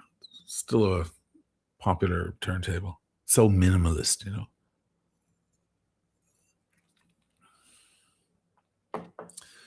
But to me, the dream was the one you always see in the movies when they're in like a billionaire's, house on top of a skyscraper in the future or something, and There's always Alessi stuff in the kitchen. I have a ton of Alessi. I don't know where it is though. I don't know where all my Alessi stuff is. I have a fucking big collection of Alessi. I actually worked for Alessi in New York.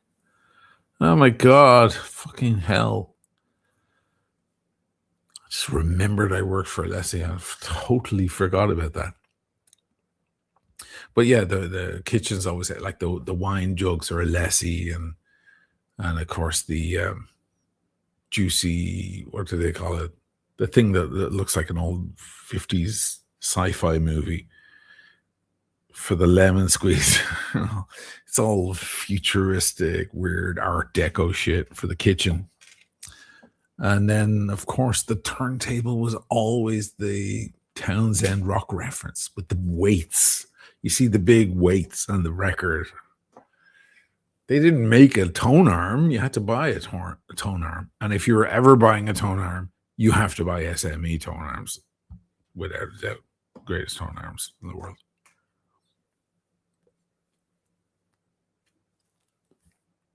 I know I went off on a rant now about hi-fi. I'm telling you guys, life is long. People think life is short. It's long. It's really fucking long. You can do a lot. You can get into a lot of stuff. Quad. Yeah, Quad, Jason. Well, Quad made electrostatic speakers. They're probably the best-selling electrostatic speakers. Quad were big. Hey, there's Dirk. Philippe Stark. Yeah, he designed a lot of the Alessi stuff. Stark and Aldo Pauli. They had all their big guys.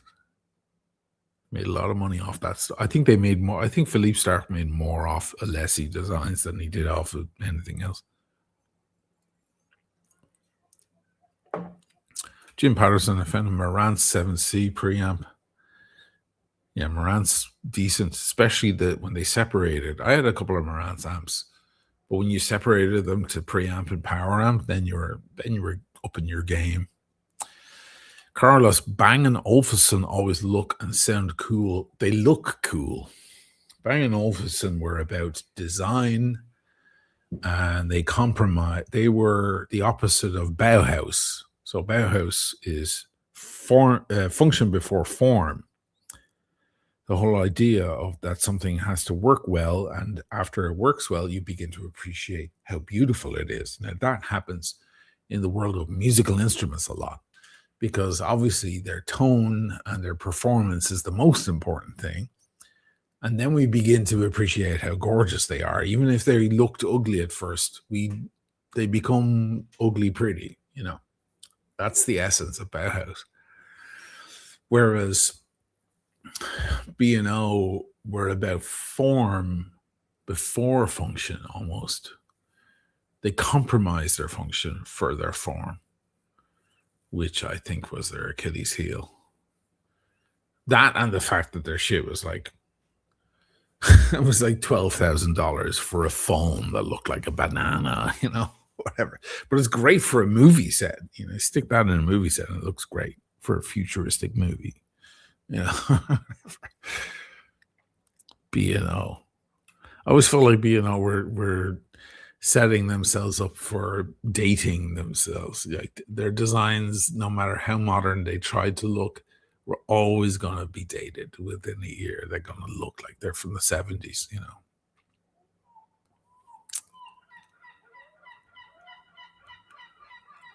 And the Seagulls agree.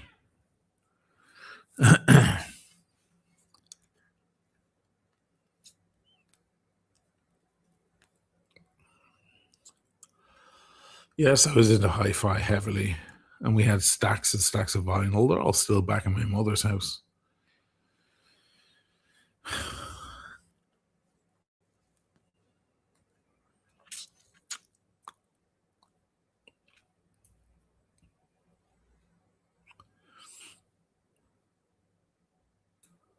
Bob Sacamano, Sona's favorite Italian company too. Great speakers. Yeah, the handmade Italian stuff is good. But for me, the Kings were England were creating amazing shit. the Americans were building some fucking badass shit as well. There you go, Macintosh. Yeah, it was pretty high level stuff. They got really into it. Americans embraced the whole high fidelity phenomenon. The Americans and the Brits were the pioneers, really. They were on the front lines. Americans said a lot of them had 8 tracks. I never had an 8 track. Turntable was the closest thing I got to reel to reel, except for when I was actually dealing with reel to reel and big studios with 2-inch tape,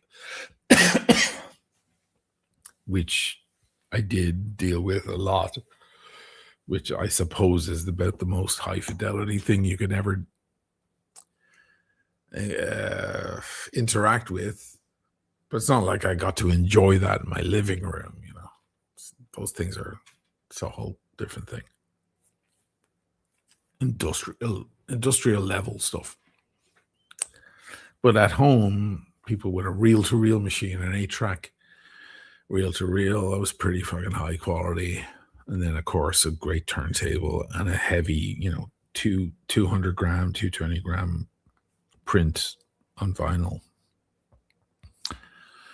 Something to behold. Then the CD came along and ruined everything.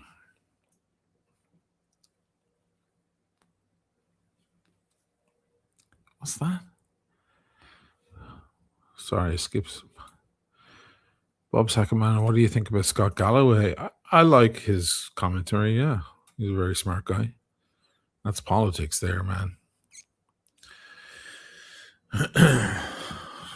Yeah, of course I like him. It's a thinker and a reader. I tend to like those people. Jensen car speakers. Remember those? I never got into car hi-fi. Although working on records for years, people would always say you need to do the car test for your mix. You're trying to mix a record or mix a song. When you can't hear it anymore because you've played the song 10,000 times. You got to stick it on a CD and go out, get some fresh air and get it in the car and go for a drive and play it in the car and see if it sounds good in the car. The car test was always a big test. Never really worked for me because I was always dissatisfied with mixes. That's unfortunately the plight of a musician. It's the reason why you hire someone to mix your music. The best thing to do is write your song, produce your song, record your song, produce it, do the whole thing, arrange it, do the whole thing, and then give it to a mixer, and then go away, have someone break your phone, and go and live in Hawaii or on some remote island for a year. Yeah, have ICE arrest you and deport you to Ecuador, to some prison where you cannot have contact with the outside world, Because if you hear, as a person who writes and produces music, if you hear your mix, you won't like it. You just will never like it. Then a year later, go back to civilization,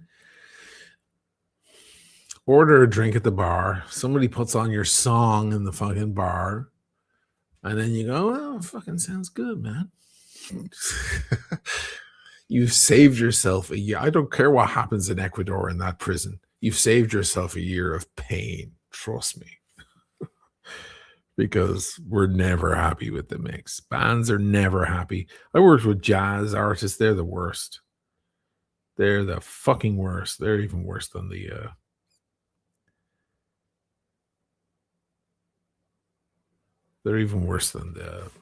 rock guys. The rock guys are probably the easiest to work with, and they're not that easy to work with. PK Pandy isn't in the audience, thank God. He's the kind of a legend of studio building, and so he's a big supporter of the channel. had dinner with him and others in Miami last year. If he was in the audience, he'd have a lot to say about this. This is a whole other world, guys. Never mind watches.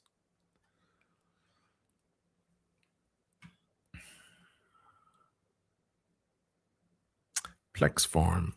Bang & Olufsen products are extremely durable and look timeless. That's a good. Oh, I'm glad you said that, and I'm glad that you think that. I see them sometimes, and I'm like, oh my god, they've aged so badly. They age like the first iWatch or Apple Watch. You remember the first one? A lot of you guys have an Apple Watch on now. Go back and look at the first one. Even the gold one. Remember, they made a solid gold one. I've yet to make an episode on this, but my theory is that they were responsible for the rekindling of the watch fascination. That watches had eventually become somewhat obsolete, something only for old lawyers and barristers and CEOs of big companies. They were no longer a thing that anyone gave a shit about. And why would they be? People didn't have a thing on their wrist. I don't know, like if you guys remember through the noughties, the 2000s, nobody gave a shit about having a thing on their wrist. I think that Apple, by releasing finally a watch that was a little phone, they made one in gold, actually re-injected the idea of that. And a whole new generation went, oh, that's nice. Wow, it does everything that my phone, or a lot of the things my phone does, but it's in gold. Wow. And it was 17 grand. Do you remember it was 17 grand for that thing? And people were like, what? How could they possibly charge that much? Go back and look at that thing now. Or look at the original iPod or the first iPhone now. For me, with Bang & Olufsen, that's all I see. I'm like, oh, Jesus. It's like, oh, Jesus. You were trying to make it look futuristic, and now it just looks awkward and clumpy and wrong, But I'm not right. That's just my opinion. So you might be right. Just some of this shit is really fucking awful. And they're trying to be steampunk or futuristic minimalist or whatever they're trying to be. It's just not right. Not steampunk. No, sorry. They've never been steampunk. Sorry, I misspoke. But you know what I mean? Like futuristic vintage at the same time.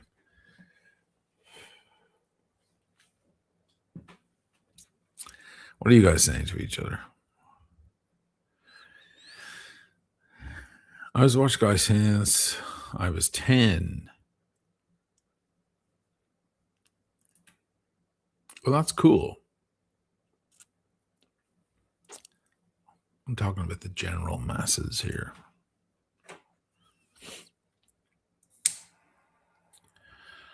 All right. Have I finished? Did I talk enough? I don't know.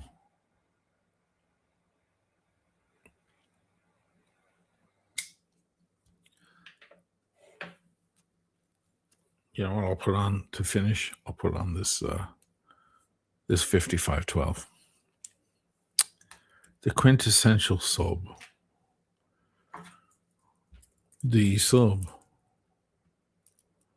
Everything else since then has been a variation on this exact watch. Monumental.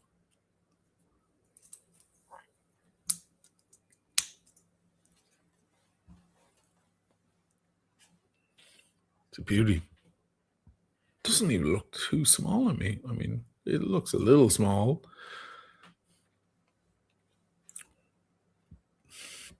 Time and tested. No, talk more. I think at this hour, or getting close to this hour, I go over to Dirk Kennedy where we both talk. I know he's very different paced and he's louder and frankly, more fun. But you have to recalibrate. Maybe you're getting sleepy and you don't want to be woken up by Dirk's energy. He has a lot of energy. Patrick Cullen, love that sub, just can't afford it. Well, it's less than you think. It's worth about 18.5 on the market.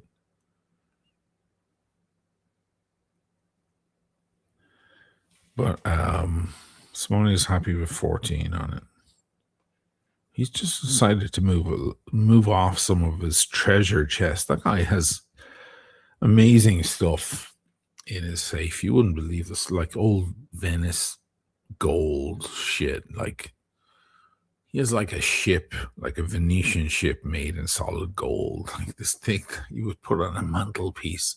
Only for the uber rich would ever think about buying this thing. He has all these crazy medallions and he does have his collection of vintage pieces. He's a big vintage guy. And I'm lucky enough to be one of his good mates. So he's like, hey, I'm going to stick that on your wrist. I'm like, sure. Twist my arm. Why don't you? I'd buy it myself, honestly. My problem is I just bought a bunch of watches and I'm renovating an apartment. I shouldn't be buying anything right now.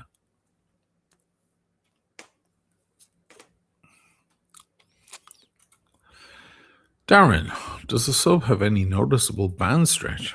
There's a great question. Well, first of all, you should keep in mind this is the original, which is extremely hard. I've seen loads of them around that don't have the original bracelet because they get replaced over the years. This has the original. It doesn't have the fold over. It has like a simple one click. See? So let's look at it. Great question. Thank you, Darren. There it is. Hold the watch straight. That's it. Yeah, it's about right. It's actually better than you for 1968. It's actually better than you think.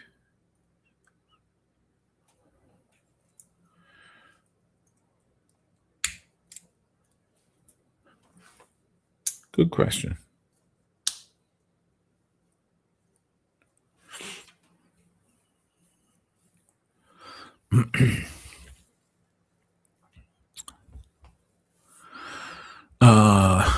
Multi-sac. Oh, everybody's coming out of the woodwork now. The fucking chat was dead for ages. You know, it doesn't look good, guys. Can I just say something to you all right now? When there's a lot of people in the room and nobody's saying anything, you know what happens? All the trolls who hate me and want to fucking badmouth me, they think that it's made up, like the figures are made up. Because they're like, oh, there's no way that he has that many people watching because nobody's talking in the chat. So if you have something to say, at least say it. Don't just sit there stum. Interact. Sorry, but you're not doing me any favors by sitting there just not interacting. Interact. I don't know who you are. I've never seen you before, Multi-Sacmo. Good to meet you. Thanks for making a comment and hopefully liking the video, hitting a thumbs up. Talking still hi-fi. I got into Cyrus hi-fi, power amps, preamps. Agree on the day date, white gold, and a blue, a more dial suite. Geez, though, would that day date ever get on my wrist? Oh, I'd wear it every day if I had one of those day dates.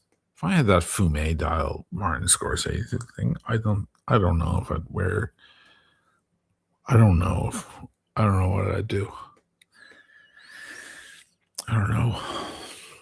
Be that in the AP Chrono, probably. Loves auto detail. Hey, brother. I saw you commented on Adrian's video. Somebody sent me that. Good for you, man. Hey, let your voice be heard, man. By all means. Legend has it. Oh, you're talking about this. Adrian Barker can't buy a Pepsi, so he's trying to tank the secondary market. Adrian Barker has been trying to tank the secondary market for years. He has a particular disdain for it. That's not new. I know this guy. We go back, me and him. Yes. And by saying yes, that if you buy a sub in the store and you try to sell it, you'll get less than what you pay for. That's essentially what he's trying to do. Yeah. He can't get a Pepsi. He's on the record saying that. And he's frustrated by that. Meanwhile, he forgets that if Pepsis were so easy to fucking buy, nobody would want them in the first place. Yes, he's all about tool watch and, oh, it's just a tool on your wrist. Is it really a Pepsi on the Jubilee? Really? Really? Is that a tool? Because if you want a tool watch, just go buy yourself a Seiko, Adrian. They're perfectly good tool watches. Why do you want a Rolex?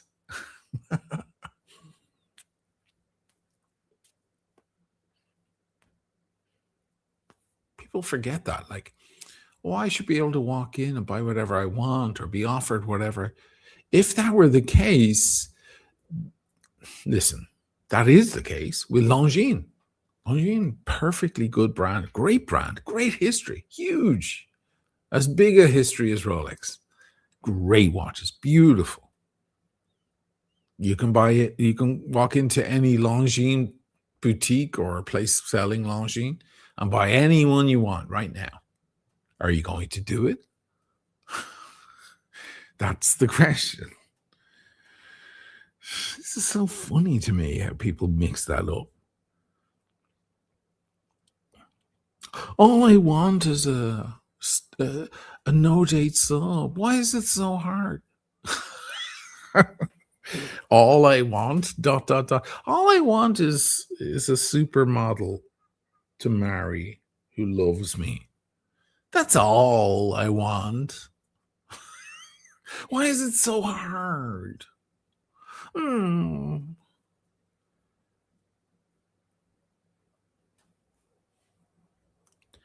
If you were able to walk in and just get yourself a fucking Pepsi or some other GMT offered, if they didn't have that one there and they offered you something else, which was the example he gave.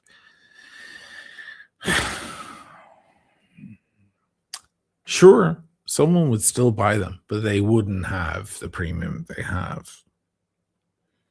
Now, which came first, the chicken or the egg, right? This is the big question. Is the scarcity created by them in order to create the scarcity? Or is it just that everybody loves the product so much, which should be Adrian Barker's thinking when you think about it, that they sell out and there's a high yield, there's a high supply and demand issue. That they are such beautiful watches and they do have such a prestige that they sell out very quickly. And therefore, if you want the Pepsi, you have to get in line. That one makes a lot more sense. If a big fucking famous band come to your town, there's only so many seats in the arena. You gotta get in line and get your ticket if you can. If you don't, you're gonna be stuck outside. Why is that such a weird thing to figure out? I don't understand. If the arena expanded, let's imagine this, right? Let's say Taylor Swift or Oasis or someone who's selling a shitload of tickets right now. The arena is 40,000 seater, right? Let's say if, as people are wanted to buy tickets, let's say it sells out of 40,000. 40,000 people buy all the tickets, sold out. Some of those tickets went to scalpers now who are selling for a profit. That's a problem. Where there's money to be made, there'll always be people hanging around trying to do it, right? But let's say when it gets to 40,000, and people continue buying tickets, the arena expands. Imagine that reality. Just pretend for a minute that the arena just grows to a 45,000 seater and a 50,000 seater. And it just accommodates the amount of people who want to be there. Would the ticket price be the same? Would the whole thing work? Now, in a way, that's a bad example because the people closer to the stage have a better experience in most cases than the people back at the nosebleeds. Whereas a Rolex Pepsi is a Rolex Pepsi no matter what, no matter who you are. If you're a billionaire and you buy one, or if you're a guy who saved up his pennies all year to buy one, you're still getting the same watch. So the analogy collapses like all analogies. If you stretch them far enough, they eventually collapse. So it doesn't quite work, but think about it that way. The value of the thing goes down,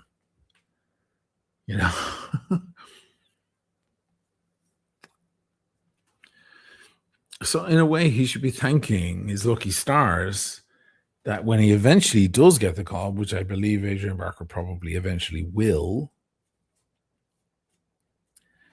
get the call for a Pepsi, and perhaps that's why he's made it vocal on his podcast or whatever, in order to maybe inspire some AD to say, hey, we should probably give him one of these things. He's been nagging us for years. That it'll feel even more special on his wrist. Won't be just a watch. After all, he can get a Tudor Pepsi, or it's a Coke, isn't it? Yeah, it's not a Pepsi, but it's a Coke. There's a Tudor version. Could buy that tomorrow, maybe at a discount. There's lots of other brands who do beautiful GMTs with red and blue bezels. Why does he want that one? Ooh, I wonder why. Gee whiz, how does this work? I wonder. I've been saying this for years, but why is the cork on the fork? Why is something very simple to explain being made out to be complex?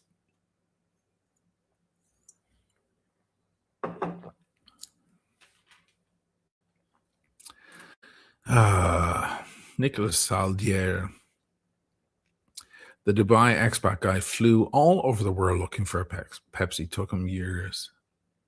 Well, my friend John, who I had on last week, he got one in 8 months, but he flashed his badge, and the boys in the place were like, let's give it to him because we want him as a friend.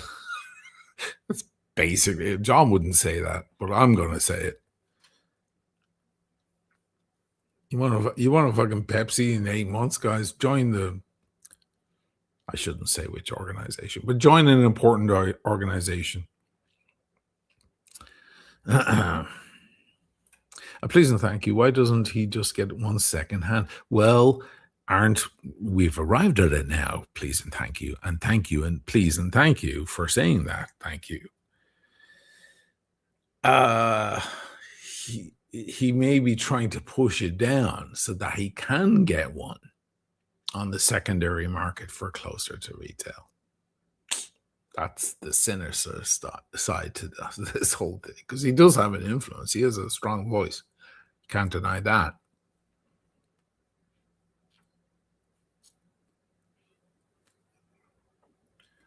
I said it last week. For me, the price of the watch is the market price. That's the price. That's the price of the watch. The market price is the price of the watch. A Pepsi is 20 grand in dollars, roughly, maybe more if it's brand new, unworn. 22, whatever, 18.5 here used, 18.5 in euros. That's the price. You want a Pepsi? That's the price. Oh, I got a Pepsi for retail. And what is a Pepsi these days? I don't even fucking know what it is. Well, you just got mad lucky. You just got that's luck, or it's you've worked your way. How much did you spend with the AD for years? Were you grandfathered in? Was your father buying watches back in the 90s before you? Like, what's the story? Give us some perspective here. And if there isn't any, then you're extremely lucky. You're in a fortunate position, and there's no reason to boast about it. It doesn't mean that everybody paying the market price is being ripped off. They're not. Because if you pay the market price okay, let's make it real simple, okay? I'll explain it to you like you're 6-year-olds. Sorry. If you paid 20 on a Pepsi today, a brand new one, actually, if you're talking in dollars, it'd be more than that. But let's be fair and just go for 20, right? 1,000 for a Pepsi. New and worn, gorgeous, in the box, full set, the whole thing. And you wear it for 2 weeks or 2 months. And you go, I don't like this anymore. I made a mistake. It's not for me. Or I've got a bill to pay. I've got a medical condition. I need the money. You can sell it for 20. You can sell it for what you bought it for. Maybe you'll lose a few quid. Maybe you'll actually gain. Depends on which way it swings. If you kept it in beautiful condition, you probably won't lose a dime. Probably not. So, have you been ripped off? Are you the sucker in the room because you paid more than retail? No, you didn't lose a dime. That's the market value of the watch. The worst crowd, here's the worst crowd, and I hope John doesn't get offended because he's unfortunately falls into this crowd, but we love each other. We disagree a lot, but we still get along. The worst crowd are the guys who go, I'm never paying over retail. But when they do get the watch at retail and they decide to sell it, did they sell it for retail? Here's a very interesting crowd. Oh, I got a Pepsi for 10,000 because I held out, and I'm not playing the games with the secondary market. I'm never paying a dime over it. First of all, you're paying a lot of money for something you don't need. You're already a fucking sucker. Okay, you can tell the time on your phone, and Rolex are fucking charging you at the wazoo. You're already getting raped in the ass, so don't go all high and mighty on me. Like, you're the fucking one with the wisdom. Fuck off. You're a sucker like the rest of us. You just decided to place this parameter in there to cut yourself out of the crowd of the masses. Good for you. Well, if it worked, it worked, and God bless. So you get your thing for 10 grand, and then you decide you don't like the watch anymore, and the market's looking for 20, 25. What, are you going to sell it for 10? No, you're not. You're going to go back out and go, oh, I just want my money back. Actually, I've got a few scuffs on it. I'll take 500 off. Sell it to you for 9,500. Are you going to do that? Where's your fucking high and mighty moral horse shit now? No. Now they go, we'll give you 21 for that. You're going to take it, aren't you? Of course you will, because you'll fly which way suits you, depending on. So don't fucking pretend there's any like moral standing. There isn't. You just want the watch as cheap as you can possibly get it when you're buying it, and you want it as much money as you can get for it when you're selling it. Gee whiz, I wonder how this figures. What's the math going on here?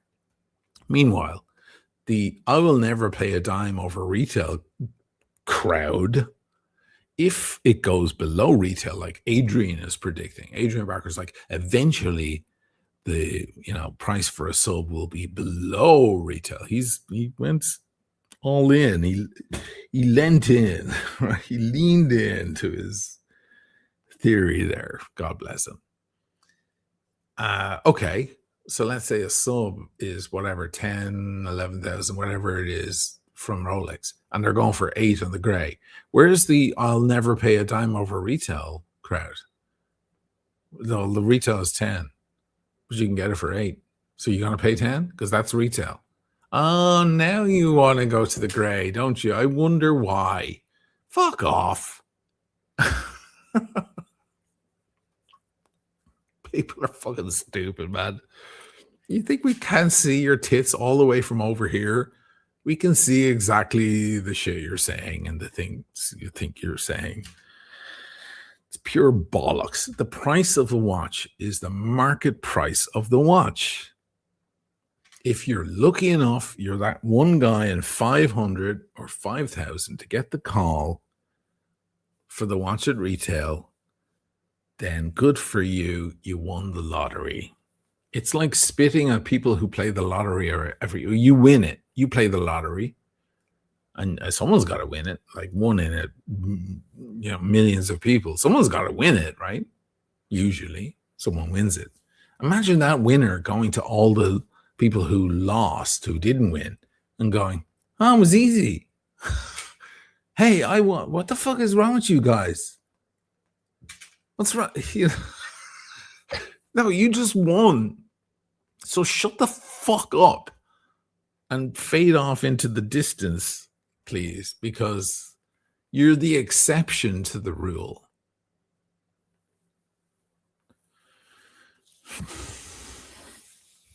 This is why we drink, guys. This is why we drink alcohol. Thank God. Thank God for alcohol. All right. Joe LaFaro, I bought a sub for under retail in 1990. It was a different world back then, my friend. Were you watching YouTube videos about what? Were you looking at a drunk Irishman on a Friday night go on about watches for 2 hours back in 1990? No. Time marches on, my friend. The world changes.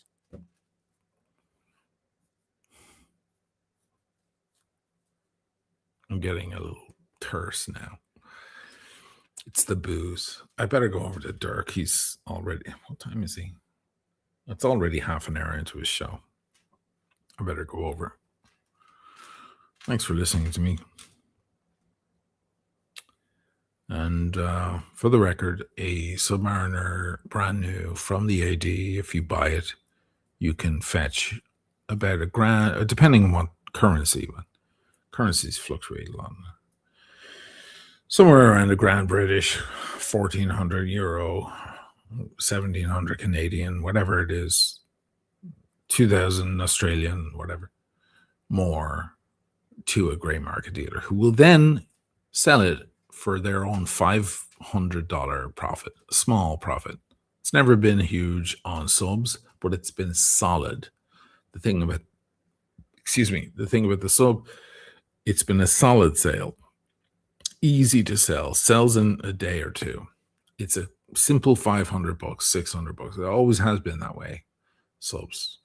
Never a huge margin, but a solid margin, a reliable one. They'll buy it for 10, sell it for 11 the next day. It's always been that case. There's never been a huge profit on those. Or what did Adrian say? A massive profit. There's never been a massive profit on those. There's nothing unusual about it, and there's no reason to suck anyone's dick. All right, I'm out of here. Time tested, Ryan. Hey, Ryan, good to see you, brother. All right, let's go over to the Dirkus Maximus. Let me get his link. I don't know what he's talking about over there. He's higher energy than me. You have to forgive him, right? He's fun. He's more fun. There's more wisdom from this guy than there is from me. But yeah, he's high energy. He speaks at 400 miles an hour. It's a different thing. So if you're about to nod off, you finish your bottle of wine or whatever, maybe you're not into it. But if you want to keep the conversation going, here's the place to go. It's in the chat. There's a preview. You can't click on the screen, obviously. You got to go down to the chat. Some of you will be popped over there automatically once I end this stream, because hopefully the YouTube machine works. So once I end, you'll all of a sudden find yourself with Dirk in front of you, and I'll be in there in about 10 seconds. See you guys over there. Thanks for listening to me rant. As always, peace, love, Sub 5512. Dang. Take it easy, guys.